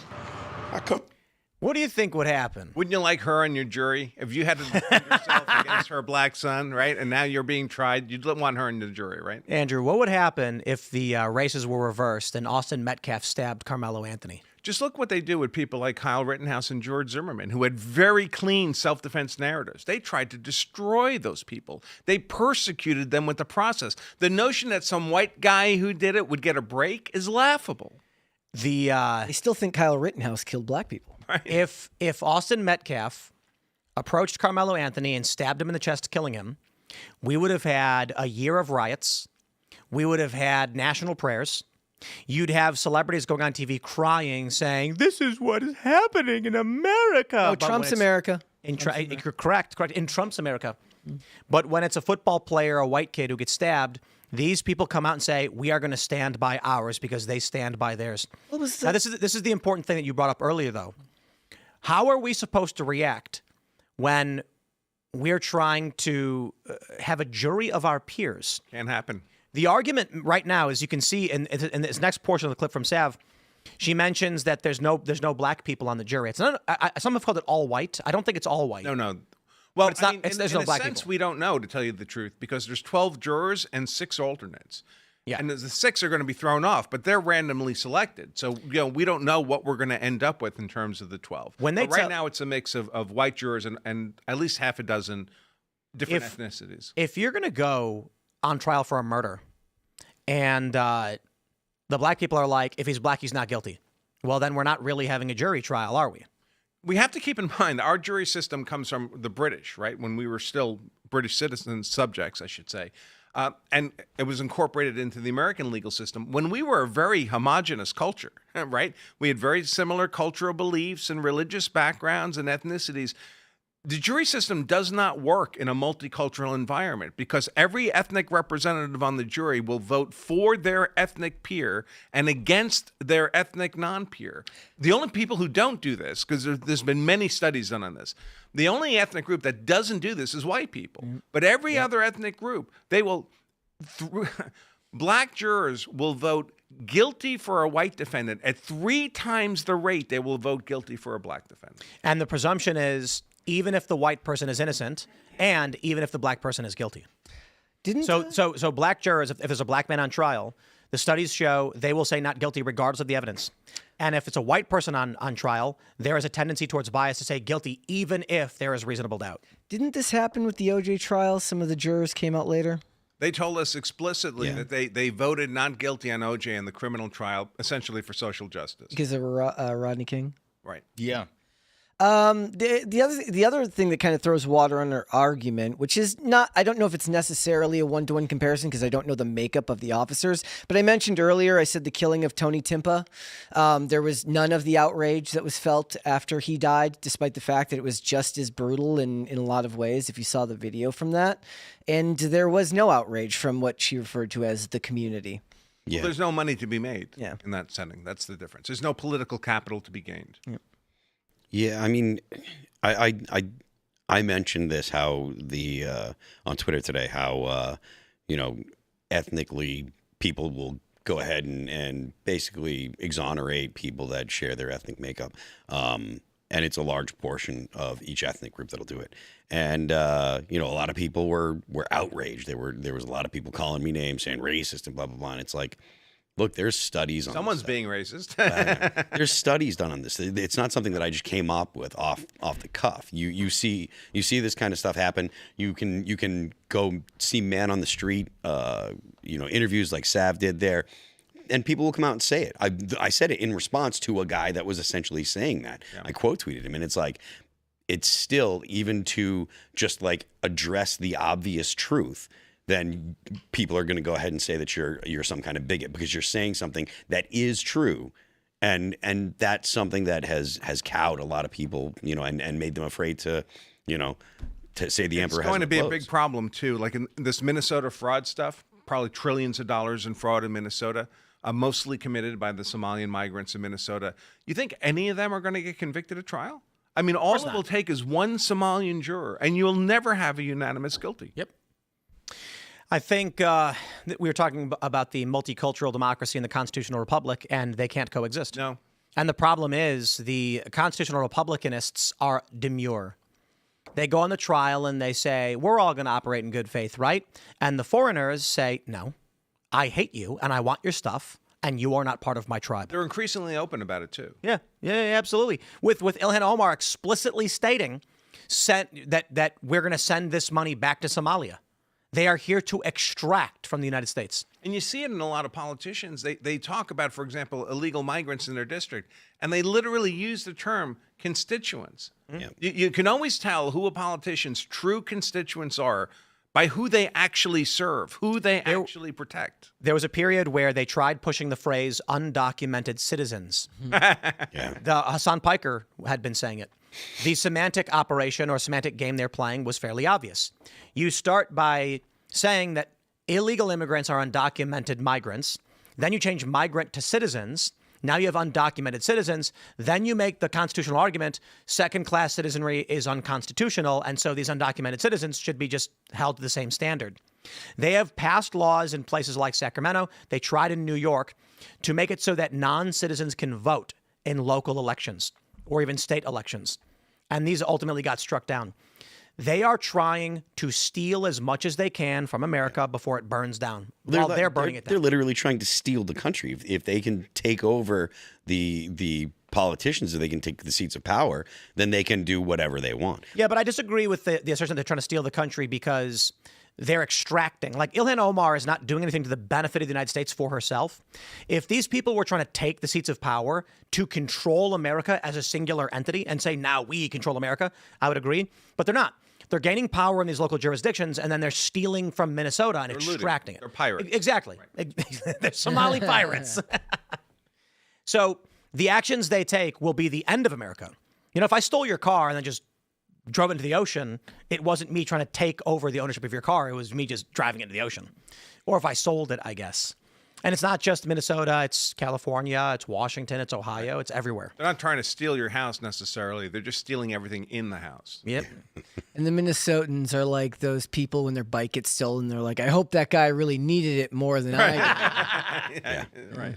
Yep. They're the ones standing there watching the bike get stolen. Be like, well, what is it? He's happier with the bike than I am. So the overall happiness in the country went up. I had a bike stolen once, and I had to actually get really annoyed because it was my own fault. Because I went into a store and I locked the bike, but I didn't turn the dial on it because it wasn't a key lock. It was like a spin lock, and I didn't turn the numbers. And I was walking in the store. I'm like, I should go back and fix it. And you didn't. Went back out. It was gone. Like literally 4 minutes later. And we're not even talking about in a city. We're talking about West St. Paul, which is like on the edge of a suburb. Yeah. I had a motor. I had an electric 150cc scooter. Got stolen. Man, the one night it was raining, so I parked it and locked it. And I had a lock to lock it up to rails or whatever. But it was raining really bad on my way back, and I was just like, it'll be fine. It's like it was like 1 a.m. I'll be up at 6 or 7. Gone. Because they knew they were probably waiting for it to be unlocked or something. Well, it's the benefits of an increasingly low trust society. Yep. Increasing third world level society. Because in a high trust society, you live in a high. I've lived in both kinds of neighborhoods, right? We all have this experience. You live in a high trust society. Your kid leaves his bicycle in the front yard. You could leave it there all day. You could leave it there overnight. On the weekend, the bike is still there. Low trust society, you turn your back for 1 second, it's gone. The city I live in now, like I can go run at night after work and it's perfectly fine. There is literally several bikes that I've seen that have been sitting in these like yards for days that have never moved and nobody's touched them. It's a beautiful thing. To your point earlier, I have related a story a couple times. I saw a Somali immigrant talking to a representative in Maine, and there was at issue was a question of fraud and stuff. And he was at a town hall or whatever, and he came out and said, "Look, we've elected you, so it's your job to protect us." Implying or directly saying, we're going to commit crimes, and it's your job because we elected you to protect us from the ramifications of those crimes. And that's the kind of thing that you hear, happens again in third world countries. I was listening to a podcast that had Sullenberger was talking, and he was like, "Look, if you're in South America, it's normal for someone to give you a job, and you have to give that guy 10% of your pay in perpetuity, much like because Indian he got you the job." And he mentioned India. He said, if you are in you live in an apartment in India, you don't call the electric company. You pay the owner of the building, and he goes down and he bribes one of the guys at the electric company to turn on the electricity to either the apartment or to the building and stuff. And that kind of stuff is so foreign to Americans that for the most part, they don't believe that it's real. Well, they can't understand it. I mean, it's that completely different worldview of being high trust and low trust, right? So in a high trust society, we can have lots of social safety net programs, and we put very low guardrails on them because it would never occur to me to cheat on welfare. It just wouldn't occur to me. Yeah. And if you had high guardrails, they're tremendously inefficient, right? So if every day you had to go to a welfare recipient's home and make sure they're not cheating, you couldn't afford the program. You'd be spending all your money doing that. So what we do is we trust people to do the right thing. We have very low guardrails. Well, when you bring in someone from the third world, they look at this situation, vast rivers of billions of dollars with low guardrails. What they see is bags of free money just sitting there. and they're like, well, I'd be crazy not to take it. They don't even think of it as stealing. Are they wrong? It's like if you were walking down the street, there's a bag full of cash, and you're like, well, crap, I may as well take it, right? If I don't take it, the next person. So here's the thing. Have you ever seen, I think his name is Darren Brown. Is that his name? Let me make sure I get his name right. He was a mentalist, I guess. Yeah, English mentalist and illusionist. He had a big show, and he did a bunch of amazing tricks, and one of my favorite is, he went into, I think it might have been New York, it might have been central London, and he places a full wallet, very clearly a full wallet, on the ground, and then he takes a yellow sidewalk chalk marker, and he circles it. Then they have cameras secretly set up, and he walks away, and they time-lapse. No one touches it. With the circle around it and the wallet in the middle, no one would touch it. Just that perception in the minds of all of these people is like, must be there for a reason. Well, yeah. Better stay away from it. So, yeah, the idea is like clearly there's something going on here more than just a wallet sitting in the ground. It's just a very smart way of weirdly trying to protect it. This is the thing. There's a lot of these. There's a lot of people who do these prank videos. There's one guy. He goes into a casino and he has fake hundreds, and he'll drop it next to a person, and then he'll go down and be like, "Oh, did you?" And then he'll just say like, "Did you?" And then he'll grab it, and she'll go, "That's mine." And there's like a viral video. Where he's like, "Nah, it's mine," and she's like. There's a video where this guy does it a bunch. There's a bunch of people who do it. She gets into a fight, calls security. Some guy tries calling the police to try fighting him. And then eventually, after he milks it for a few minutes, he throws it to him and he's like, "It's fake and you lied." Like, this is where we're at right now. And they're still without shame. Yeah, I don't care. Give me the money. This is where we're at. Man, I still find, well, maybe it's because we're in West Virginia, but For the most part out here, someone finds like money lying on the ground, like at a busy area. Someone be like, anybody drop this? What's the demographic here? Oh, I think you know. In the town that I live in, I found an entire wallets full of stuff, like wallets full of credit cards, debit cards, ID, social security card, just the other day, and just picked up and brought it to the cops here. Like not in a wallet, literally just sitting across the street from a restaurant. It's pretty crazy. I mean, I didn't grow up with any kind of money. We were broke. I used to just eat like we'd have flour, water, and butter if I was lucky, and so I would make biscuits. We did not have money growing up, and if I found a wallet or anything, I'd turn it in. I wouldn't take the cash out or anything like that. I'd just be like, I don't know, I'm not going to do it. That's my rule of thumb for that is like in my lifetime, before I was in my mid-20s, I lost my wallet 7 times. It got returned to me every single time. And if there was like at one time, I lost it at a skate contest in Detroit, and it came back to me with IOUs for what they spent the money on. I still remember one of the worst days I ever had, and I'm half joking, but I was riding my bike and my wallet fell out of my pocket. And 10 minutes later, I'm at home and I'm like, oh crap, I jump on my bike. I run right back out, only a couple blocks. Can't find it. Next day, gas station fill-ups on my debit card, on my credit card. I got to call the bank and say, cancel all of that, shut down everything. Totally brutal. People are just scummy. We are no longer we no longer have community, you know? Well, we're not a culturally homogenous society. You have to be culturally homogenous to be high trust. There's no multi-ethnic, because you have different ethnic groups. They each look out for their own interests. Every other group is the other. You simply don't respect. We live in a world of scarce resources. If you were a culture where you looked at all the other cultures and said, I'll just share all the resources equally with you, you get wiped out because they're not doing that.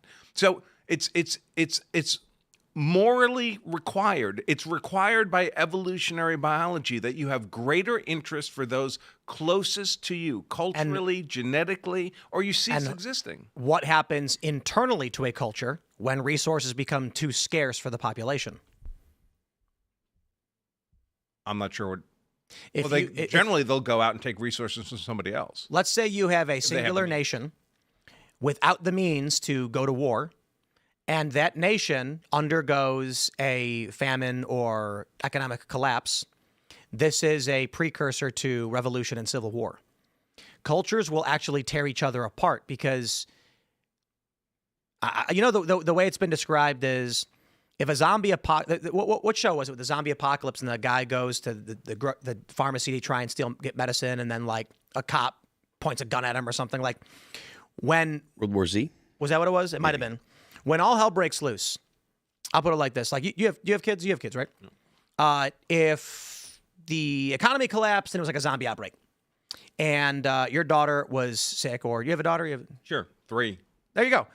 One of your favorite daughter, let's make it. Yeah, there you go. Was sick, and your next door neighbor had the medicine you needed that would save her life. What would you do to get it? Yeah, I tell people this all the time, especially the preppers.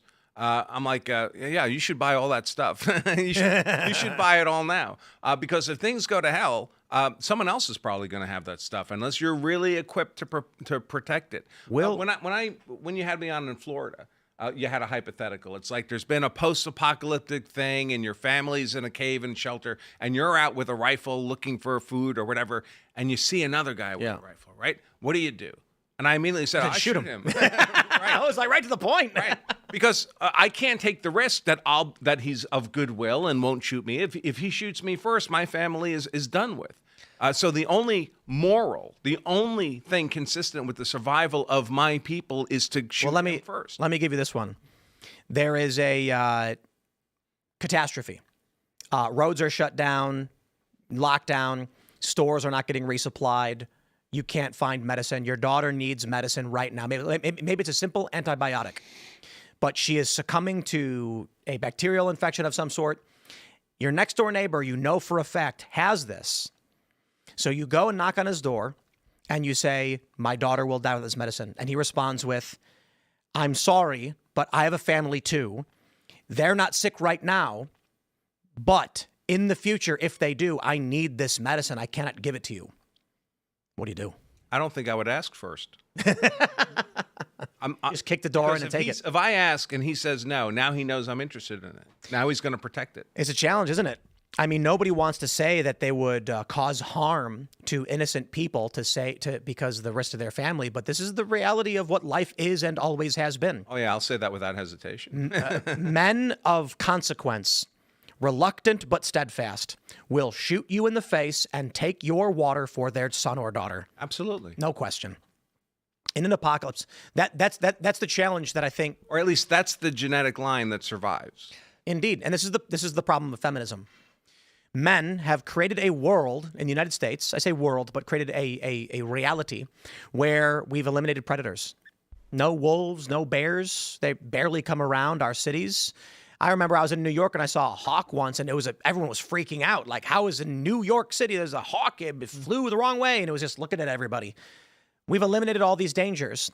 And these... Have we, though? We have, yes. And feminists then said, there is no danger. Why are we putting these poor men in prison? Release them. And now the danger is coming back. I think Austin Metcalf had a predator. I think our predators are other people now. But it always has been. My point is, the degree of violence that we faced 10, 15 years ago was so dramatically low relative to the natural state of the world. So the story goes that a man and a woman find a nice field in which they decide to build a home. And the man builds a large fence around his home so that his wife can tend to the garden without, facing threats from the predators. One day, while she's out tending to her garden, she hears a whisper, "Why are you locked in this cage?" And she says, "I'm not locked in a cage. My husband built this to protect me." And the voice says, No, you're trapped inside there. The whole world out here is freedom and you don't have any. Why would you let him lock you in a cage? And she goes, you're right. I am locked in a cage. And he goes, take the hammer and knock the fence down. So she does. And it was the wolf the whole time who just instantly eats her. Now, the truth is wolves would never do that because they don't talk and they don't hunt. But this is a story that has been going viral. The point being that great men of action have created a very safe society. We no longer fear wolves or bears. For the most part, we don't really. Women go solo traveling around the world now, which is like, there was a funny viral post. Sometimes they even live. Sometimes. Well, there was a viral post from Business Insider, and it said, it was like why Pakistan is a must destination for the solo female traveler. Who wrote this? The head of human trafficking? And then someone commented saying, was this article written by human trafficking? Yeah. But there are women who do this because even like the world itself has become substantially more safe than it ever has been. But this creates a false sense of security, which then in turn creates these communist feminist ideas of release the prisoners. They're just oppressed. And then we start seeing all the crime and violence coming back. Well, it's a very mommy worldview, right? A very kindergarten teacher worldview. Hey, kids, let's all get along. Oh, Tommy brought an extra candy. Hope you have enough for everyone. We're just going to share all the resources and everyone will be happy. But of course, reality doesn't work that way. Yeah. Maybe one day when we have replicators that can just pull matter, can convert the matter of a rock into a cheeseburger or something, maybe then you can have whatever you want. To your point earlier, though I'm not a fan of the zombie genre in general, that's why it's always ends up the same trope. The zombies aren't the real threat. Other human beings are always the real threat. Yeah. The good ones are the ones where the zombies are the threat. Yeah. The challenge that we have is I feel like modern feminists are becoming the rat utopia experiment. And we are not in a utopia. So I think that's where you get the conservative, liberal divide from urban to rural. The people who live in rural areas still have to, this is crazy. I saw a black bear outside of Charlestown the other day. And I've never encountered a black. This is a full-grown black bear, probably like 8 feet tall, standing up. And it was standing right next to the road, maybe like, I don't know, not even a quarter mile, maybe 0.2 of a mile outside of the city. So literally like a 5-minute walk outside of the city, if that. Standing on the side of the road, so I pull over and I start filming it like, wow, it's the middle of the day. I mean, it wasn't middle of the day, but it was not yet sundown. It was 7 o'clock, so sundown's like 8:30 or so. And I watched the bear then run full speed just towards Charlestown, West Virginia. It's not the biggest town. I think, what is it, like 30,000 people or something? Charlestown, Ranson. Like that. And I'm thinking, do I call the police for this? This is a bear in the middle of the day running towards the city. And so I was like, you know what, I'm just gonna call the department, non-emergency, to ask them if this is a big deal. And they'll probably tell me it's fine. I don't know. It's West Virginia, it's bears. They were closed. They're closed. So I Googled, should I report a black bear sighting outside of Charlestown, West Virginia? And Google said no. No one cares. There's black bears everywhere. It's normal. Stay inside. Don't confront it. And then I was like, really? And then when I got into town, I was asking people, and they were like, you saw a black bear? And I was like, yeah. And they were like, whoa. Those are vicious ones. No, they're not. Well, no, they're shy. They're scared. Oh, They're really? timid. Okay. Brown bears are vicious. Yeah. And, but they were just like, whoa. And, like, did you call anybody? And I'm like, should I have? Like, I looked it up because I didn't know if it was a big deal or not. The point is, you don't really get black bears in New York City. So the people who live there live in the rat utopia. Don't get me wrong, there's still hardship. Rent has gotten worse, but for a time, clean running water, water in general, hot showers, and cheap food available to the average person. Even if you're homeless in New York City, you can say cheeseburger, and I guarantee you sooner or later, someone will hand you one. I guarantee this. Do the social experiment. Go sit down on a street corner and look at someone and just say cheeseburger. Say nothing else. I guarantee you, sooner or later, some guy who walked past you will walk back with a McDonald's burger and be like, here you go, buddy. I got this for you. Yeah. Because people try to be nice. But in the rural areas where there are still wild animals and feral hogs, for instance, people still understand the threats, the fear, the wild animals. Like where we are right now, we got coyotes maybe sometimes. We hear rustling. We're like, uh-oh, what could that be? Yep. Where's my gun? You know? We don't actually say, where's my gun? Because we just go for our gun because we have our guns. But you don't need to do that in the city. Then the problem becomes these liberals in the cities are like, why do you need guns? And then some guy says, for the 13 to 50 feral hogs that are running through my field. And then liberals all make fun of them like, feral hogs, which is a completely real and normal thing that happens all the time. Then they tell you to get rid of the cops, too. Right. And it's usually white, affluent liberals who said to do this. Yep. One of my favorite breakdowns was, I don't know if it was like John Stoss or whatever, but he was like, when you look at the demographics, poor minorities keep requesting more police and affluent white people keep requesting defunding the police. Yeah. There you go.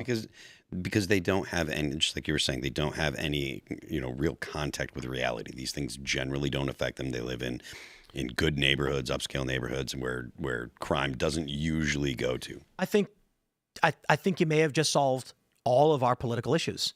We should release a couple hundred black bears into New York so that these people have a political awakening and realize sometimes you need guns. I mean, but it could have been a brown bear, and that's the real concern. You don't know.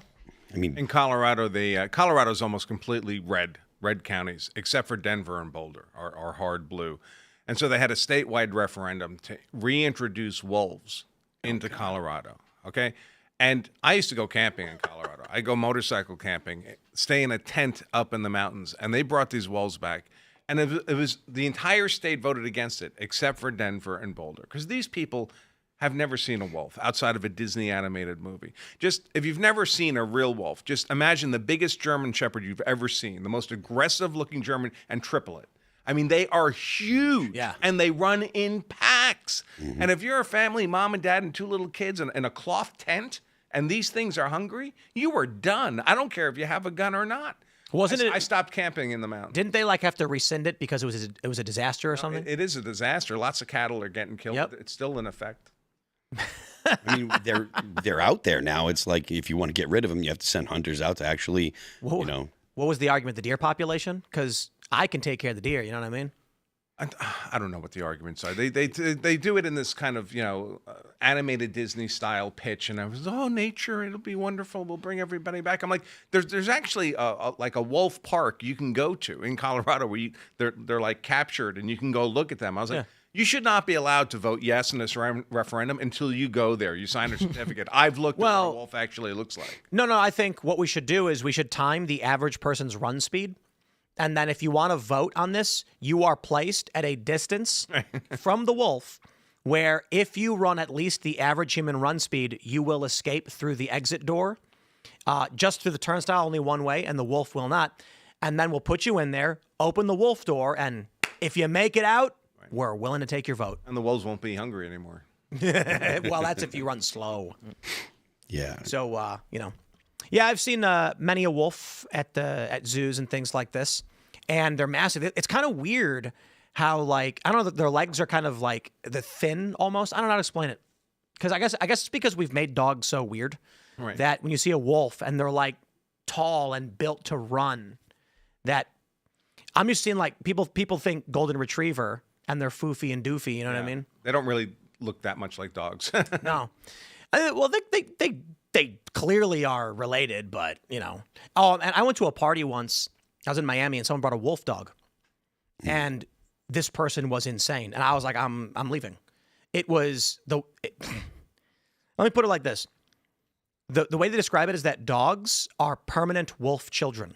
Yeah. So the way we've bred dogs, they effectively act like wolf puppies for their entire lives. Now imagine you are playing a game with a small child. You know, what's the worst going to happen? A small child. Now imagine you are playing a game with an adult who can be aggressive and doesn't like being talked down to. Imagine treating an adult man the way you treat a dog, trying to roll him over on his belly and tickle him and then goo-goo gaga him. He's going to tell you to stop, and he's going to get serious to tell you to stop. That's what a wolf is. So they bring a wolf dog in, and it just immediately starts trashing everything. It walks up and just knocks, like, just takes his paw and just like starts hitting things, and they can't control it. Because this is effectively an adult man being like, shut your mouth and don't talk to me like that. And they had no authority over it. I'm like, you're nuts. I'm like, no, it's fine. Someone said, put it outside and close the door. I'm like, no, we can't. They put it outside on the balcony and started just smashing the pots and just like knocking them over. And I think those Russians who own panthers. Some, I imagine some do. Yeah. I mean, Russians own panthers. Russian. You know a lot of, I know a lot of Russians that, or I know of a lot of Russians that own bears and stuff like that. The oligarchs that think it's cool to own wild animals. And then there's that guy that was living with the bears. Remember that? Got eaten. And then the bears ate him. Yep. I mean, look, wild animals are wild animals. It's not a good idea to be spending a lot of time around wild animals that could kill you or that look at you like a meal. I mean, Well, it'll be a speaking different of- ethnic group. Speaking of this, we have a big story from the DOJ. They are seeking to strip 17 U.S. citizens of their citizenship go. for sex offenses, fraud, and drug dealing. This is massive. One of the people that's being charged now, first let me just say this. A bunch of them are predators, sex offenders, diddlers. These people are lucky they are being denaturalized and deported. I'd like to see the Democrats defend that because these people would probably agree with the denaturalization. Some of them pleaded guilty to abusing children sexually, in which case there are many conservative American people who have a certain penalty they would like to implement against you. You getting denaturalized and deported is a free ticket out. How common is denaturalization? Very Not rare. very, very gonna uncommon. say it had to be So this is a rare, big huh? deal. One of the individuals defrauded a tribal casino. That's what I'm talking about. I understand that if there's a diddler and Trump says your citizenship is gone, we all agree, right? Some people might actually call for the death penalty on that one. These people are lucky to get away with whatever, like to leave the country. But fraud against a tribal casino is a serious crime, but it's substantially less than child abuse. The fact that the DOJ is willing to denaturalize this level of crime is promising to me because they're saying outright, if you come here and you become a citizen and commit a crime, you're out. I like the precedent that it sets. I like the fact that it's the denaturalizing of criminals. I think that it should be used more. I think that they should denaturalize anchor babies that are here. I think every single naturalized citizen in America from a low trust third world country should have all their paperwork looked at. Every visa application, every green card application, Like carrying every it at all times? Well, at least a review, because so to give you an example, when like Stripe, the payment company, right? They investigate fraud. They do studies on fraud internationally. And this country, America, first world, very low fraud relative to Central India. and South America. They had to come up literally with an infinity fraud category for India. They could not find the ceiling. So when you look at their map of the world, it's the colors keep changing until you get to India, and then it's black, and it's just 30 to infinity. But I need you just to imagine, everybody listening, like living in India and your parents are like, you need to go and get a job. You will not sit around my house. You must get a job. And then it's like, okay, I'll go to the local scam center and see if they're hiring. But that's and how they do everything. There's literal buildings where you walk in and you're like, I want to apply for a job. And they're like, are you good at scamming? And it's like, well, I've not tried it, but we do training sessions. Oh, they just say yes, even if they're bad. Yeah, right, because they're all scamming. But my point is, the way you go and apply at like UPS for a truck job or something, or the way you apply at Walmart is the way they apply to do scams. There's literal call centers set up where they're literally just scamming people. That's India all over the place. The infinity fraud. And I don't think they're capable of applying for a visa or applying for a green card or applying for naturalization and have there be zero fraud in that process. I think if we look, we'll find at least 90% of them committed fraud at some point in that process and should be denaturalized. Did you see the video where the Indian fraudster accidentally called an emergency elevator phone line? No. There's a guy in an elevator, and apparently it like connects. And the person's like, hello, am I speaking with? The guy's like, what? This is an elevator. And they're like, we need you to go on your computer. And he's like, what? You called an elevator? And they don't understand. They're just like, no. Like, can you pull up this website? He's like, man, I don't know what you're talking about. It's weird. These videos are absolutely hilarious. But there is a whole genre of YouTubers who scam scammers. And that's fun. Good for there was one really great one where the guy actually got the IP address, found the address, the name of the company, and then said to the guy, like, here's where he like freaked him out, basically saying, we're private security. We work with the U.S. government. Here's your address. We're coming. And he's like, no. And he hangs up. Yeah. I mean, the internet has made for some interesting problems when it comes to foreign countries, and obviously some are worse than others. And it's I've heard stories of the Indian government actually working with the U.S. government to try and shut down some of the fraud going on. But I mean, if there's infinity fraud coming out of one country, it's going to be pretty hard to actually remedy the problem. Hey, did you want to hit the Dalton Etherly thing before the top? Yeah. I actually thought we would get into that with the Carmelo story because of the similarities, but I guess we kind of just passed over it. Yeah, it's okay. It's just you have me here, so if you wanted me to tell me about it. What's so the thing with the Chud the Builder stuff and Carmelo Anthony is that there are similar claims of provocation. In Carmelo's case, it's clear now from witness testimony that he provoked the whole thing and prepared to use lethal force. However, the new information coming out on Chud the Builder is that he tried to disengage, as I understand it. No, there was no provocation. He did not provoke Joshua Fox. So right. That was my big concern when I first heard about. And by concern, I want to make clear to everyone, I don't get emotionally engaged with these cases. So Dalton Etherly doesn't mean anything to me personally. I just do legal analysis. But from a lawyer's perspective, when I heard about his shooting Joshua Fox, and I became aware of his social media content, the nature of it, he calls black people the N-word to their face. My concern for his claim of self-defense was, well, if he did that here, if he provoked that confrontation, he does not have a claim to self-defense for that shooting. It just goes completely out the window. What's developed is there's literally zero evidence that he did that here. Now, of course, he's done it many times in the past, but not in this confrontation with Joshua Fox. And what I mean to say is that he actually, in this case, it was the other direction. He also walked away. Right. He was attempting to disengage from the interaction, so he didn't instigate. Attempted. This is my understanding. Correct me if I'm wrong. Someone called it to him. He approached. They said something to him. He turned to walk away. The guy then yelled something at him. He then turned back and said, why are you going to chimp out? And then the guy attacked him. Right. So the proper way to think about provocation is first, it only matters if you qualify for self-defense anyway. If you don't qualify for self-defense anyway, it doesn't matter. But provocation works. If you would have qualified for self-defense, you hit all the elements, you lose it if you provoke the confrontation. So before we even get to the provocation question, set that aside. He's walking away from Joshua Fox, whatever happened before. Joshua Fox chases him down, hits him in the back of the head, puts him in a headlock, his arm around his neck, and it's a sustained beating. That's very different than one punch. You're in a very vulnerable position when you're in a headlock. I believe Dalton aimed behind him like this or something. Well, he had to, because when you're in a headlock, you're bent over, right? Yeah. So Joshua Fox is over here. You have to kind of shoot around your own body to get to him, and that's how he burned his arm. He burned it? I thought he shot his arm. No, I think he just skimmed the surface. Oh, okay. So when it was like holding the gun to his arm and he fired, it burned. It could have just even been a muzzle burn. I mean, they're very unclear about it. I don't think the bullet actually pierced the arm, however. But it's not hard to imagine. And they charged him with murder. Attempted murder. Attempted murder, sorry. Joshua Fox. That's insane. Survived the experience.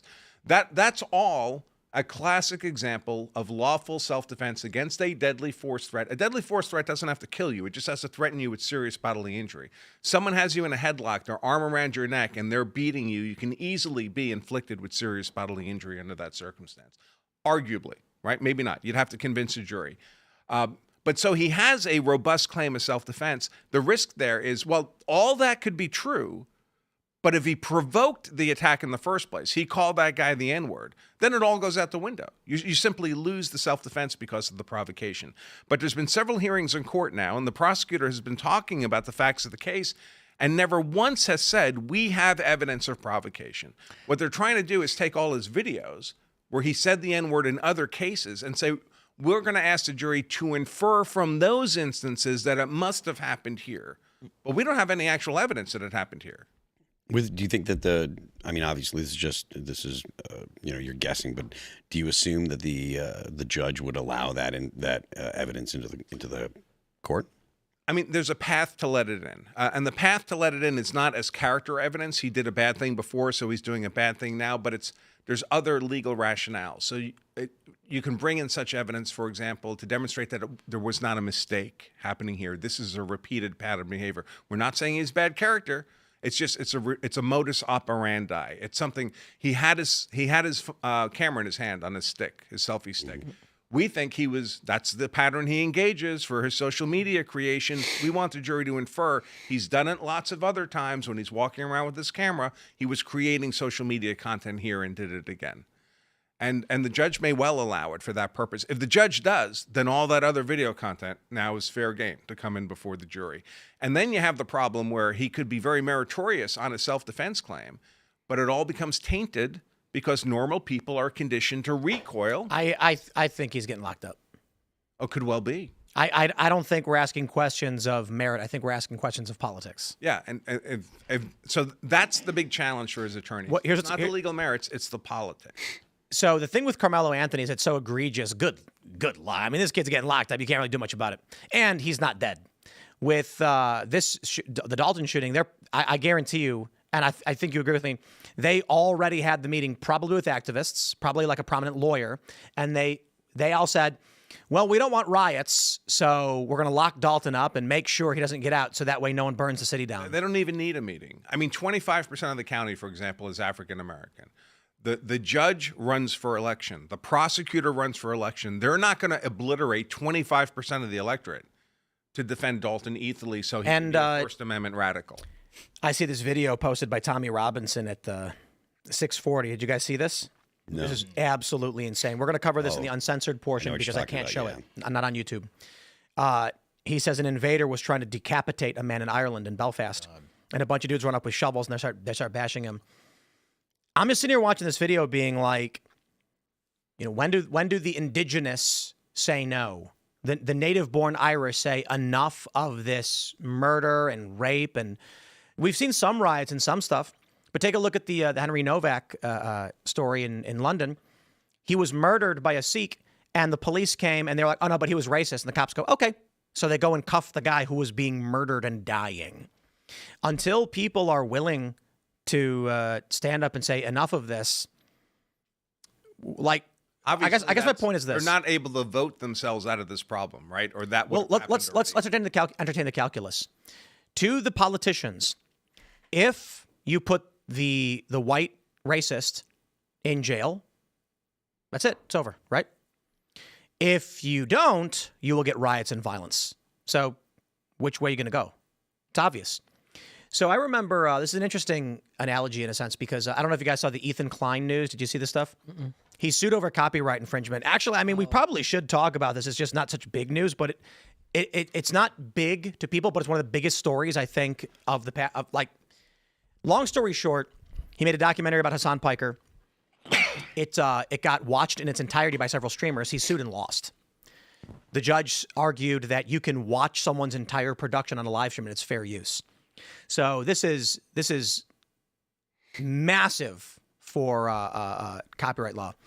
And now I will just be completely honest, and after shifting into that, I forgot my original point as to why I was bringing it up. Happens all the time. Yeah, because I'm like, as soon as I start thinking about how big this copyright news is, and I'm like, yeah, we didn't even talk about this.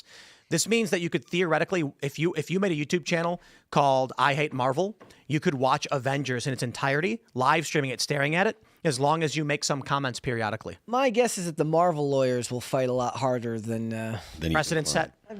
So we're getting to that point, but we were just talking about. Be careful. Just because a trial court made a decision, that's not precedent. No, for sure. But so there's already precedent in the Akilah Hughes v. Benjamin when he had an official ruling stating like you can take someone's video and just change the title and it's fair use. So there's already these elements. But my point ultimately to the politics question is that politicians are going to. I forgot the point why I brought the Ethan Klein thing, but politicians. They feel no threat from the white population at all. They're not going to ride on behalf of Dalton, and everyone knows it. So the equation is actually quite simple politically. Who cares about white people? Yeah, they're very primitive organisms, politicians, right? Yeah. They respond to pain and they respond to reward. And if they're getting more reward, more political capital from a particular path than from an alternative path, they go with the rewarding path until you make them feel pain for doing that.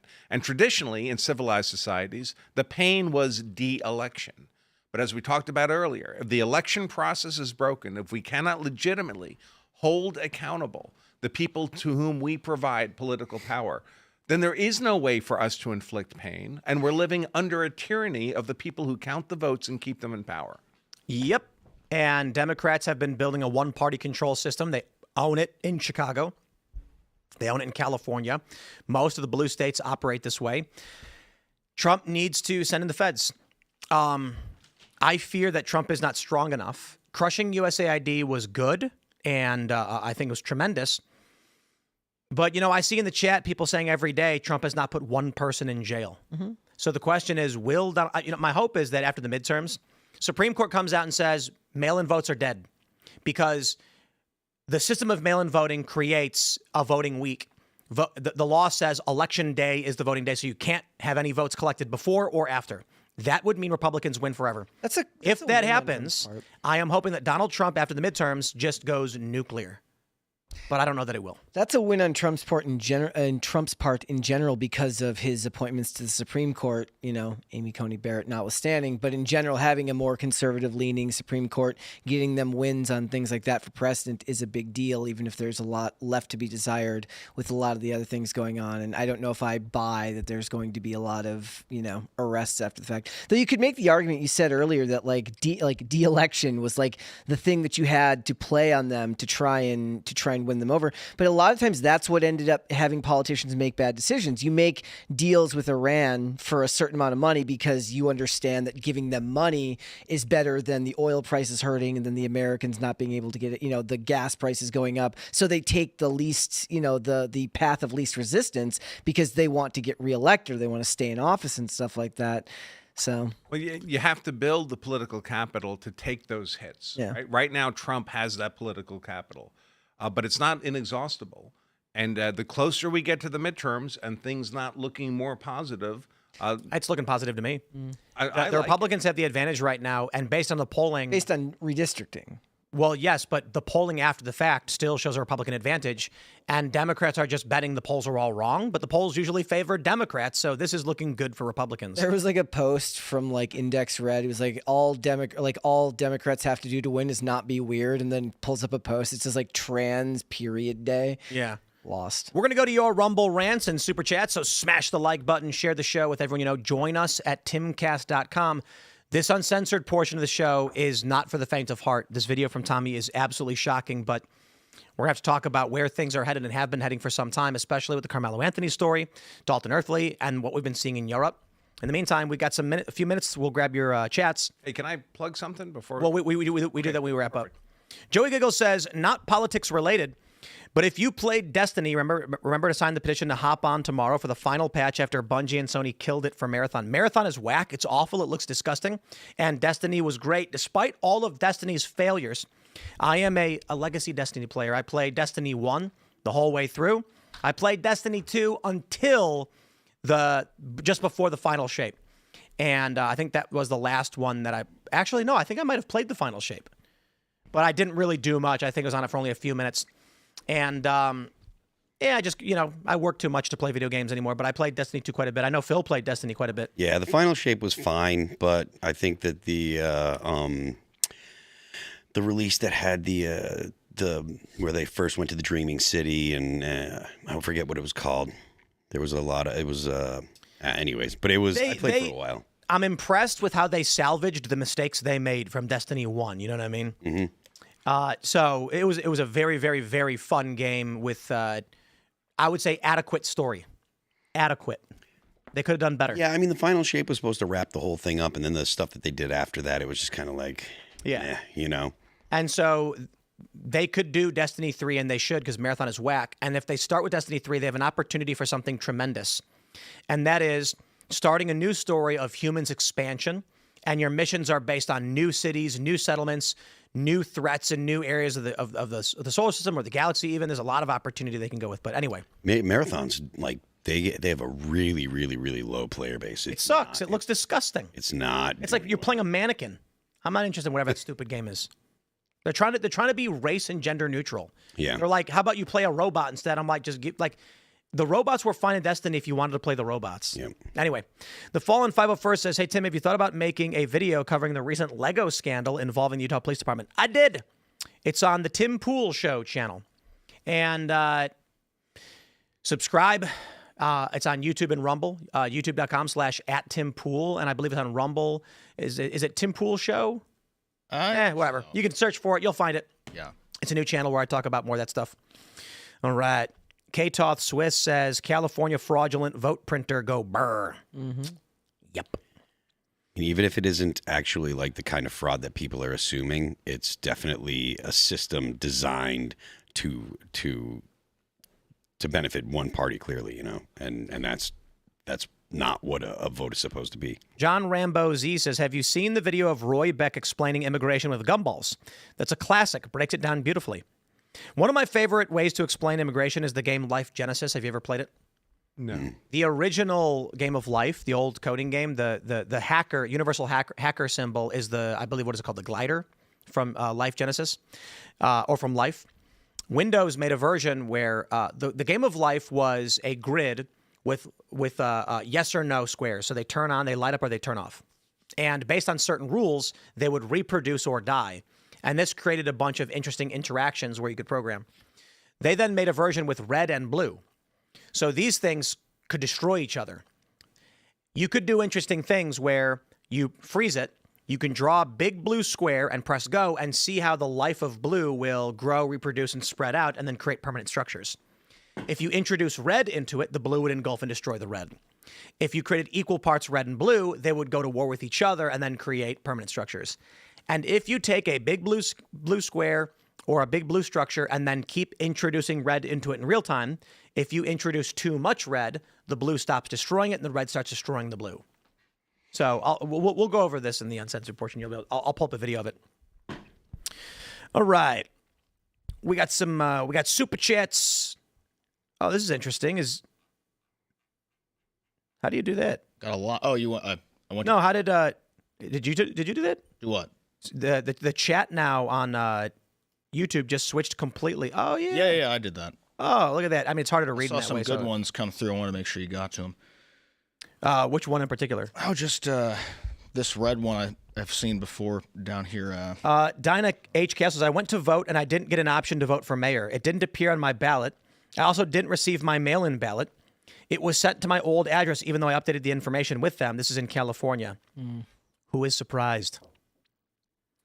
Eric Arati says, I know it's possible. A friend tested it out. Roommate was away from LA years ago, filled out their ballot, and went through multiple times since 2020.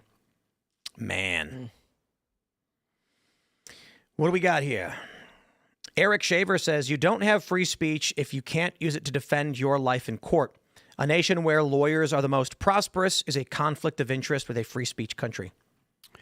Okay. Yeah, I mean, I don't know how you wouldn't be able to use your own free speech to defend yourself in court. I mean, They just tell you not to do it. Yeah, they tell you to let your lawyer do. Yeah, exactly. SSG says, believe it or not, zombies are not real, but it's an allegory for in distrust for society. Take Michael Jackson's Thriller. It depicts an invading army, a home invasion, and the person you trust closest to you ready to attack. See, we finally found a way conservatives can make good art, right? They just have to learn how to do the allegorical response so they can make zombie movies. I know, because the liberals do it all the time. Yeah. You make a zombie movie where you're literally facing an invasion, and the zombies start... They first destroy the local convenience store. You don't make it that zombies are stealing the food. It's just allegory. It's like, we can't go to the grocery store to pick up any supplies. The zombies have overrun it. And then you use these things like the water supply is damaged and then your car is destroyed, you know. In He-Man, when Prince Adam is sent to Earth, he works HR, and when he gets back to Eternia and Skeletor is taken over, he literally tries to use HR language to talk to Skeletor and the villains. God. And they're like, we're bad guys. We're here to kill you. Is that really Such like cringe. verbatim? Like what happened? It was a portion of the story in other parts, yeah. I mean, it's played as a joke. It's not played for In serious. a conservative zombie movie, the humans would just win. And so you don't have a series, right? That's Well, no, it's the story in between before the victory. Yeah. So sure. Clint Torres says, when I was 8 years old, my dad found a wallet full of cash at the store and was bound to find the owner. Turns out it belonged to an old man who was on his way to pay for his wife's funeral. That's the U.S. I grew up in. Indeed, my friends, but not anymore. They'll find your wallet. They'll rip the cash out and throw it in the garbage. Smash the like button. Share the show with everyone you know. This uncensored portion is going to be particularly brutal, so you are warned. I'm not kidding. It is very, very brutal. We're going to talk about mass migration and the policing and the racist structures that are now impacting white people. You can follow me on X and Instagram at Timcast. Andrew, do you want to shout anything out? I do. I got a couple things. Once or twice a year, we teach a free webinar on how to be hard to convict if you ever have to defend yourself. Hardtoconvict.com. Because I'm here on Tim's show, we scheduled an extra one. This Thursday or this Saturday, we're doing those. And for Father's Day, we have these beautiful Trump 250-note mugs. Just go to my profile on X at The Branca Show, and the link is there for those. If your dad likes Trump, he'll love these mugs. If your dad hates Trump, buy him two, and he can smash them together. There you go. Guys, if you want to follow me, I'm on Instagram and on X at Brett Dasovic on both of those platforms. You should check out Pop Culture Crisis. We are live 5 days a week, Monday through Friday at 3 p.m. Eastern Standard Time, YouTube and Rumble. Also, I have been doing twice a month. I'm doing a show on Discord, on the Timcast Discord at 7 p.m. on Saturday. We did our first one, not this past weekend, but the weekend before that. So we'll be doing it again this coming weekend. If you are a member over there, you should tune into that as well. I am Phil That Remains on Twix. The band is All That Remains. You can check our music out at Apple Music, Amazon Music, Pandora, YouTube, Spotify, and Deezer. We are playing Warped Tour this coming Sunday in D.C., so you can go to warpedtour.com to get your tickets. Don't forget, the left lane is for crime.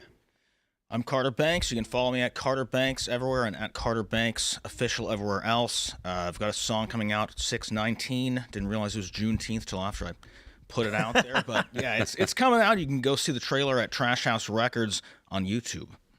We will see you all at rumble.com/TimcastIRL right now. Thanks for hanging out.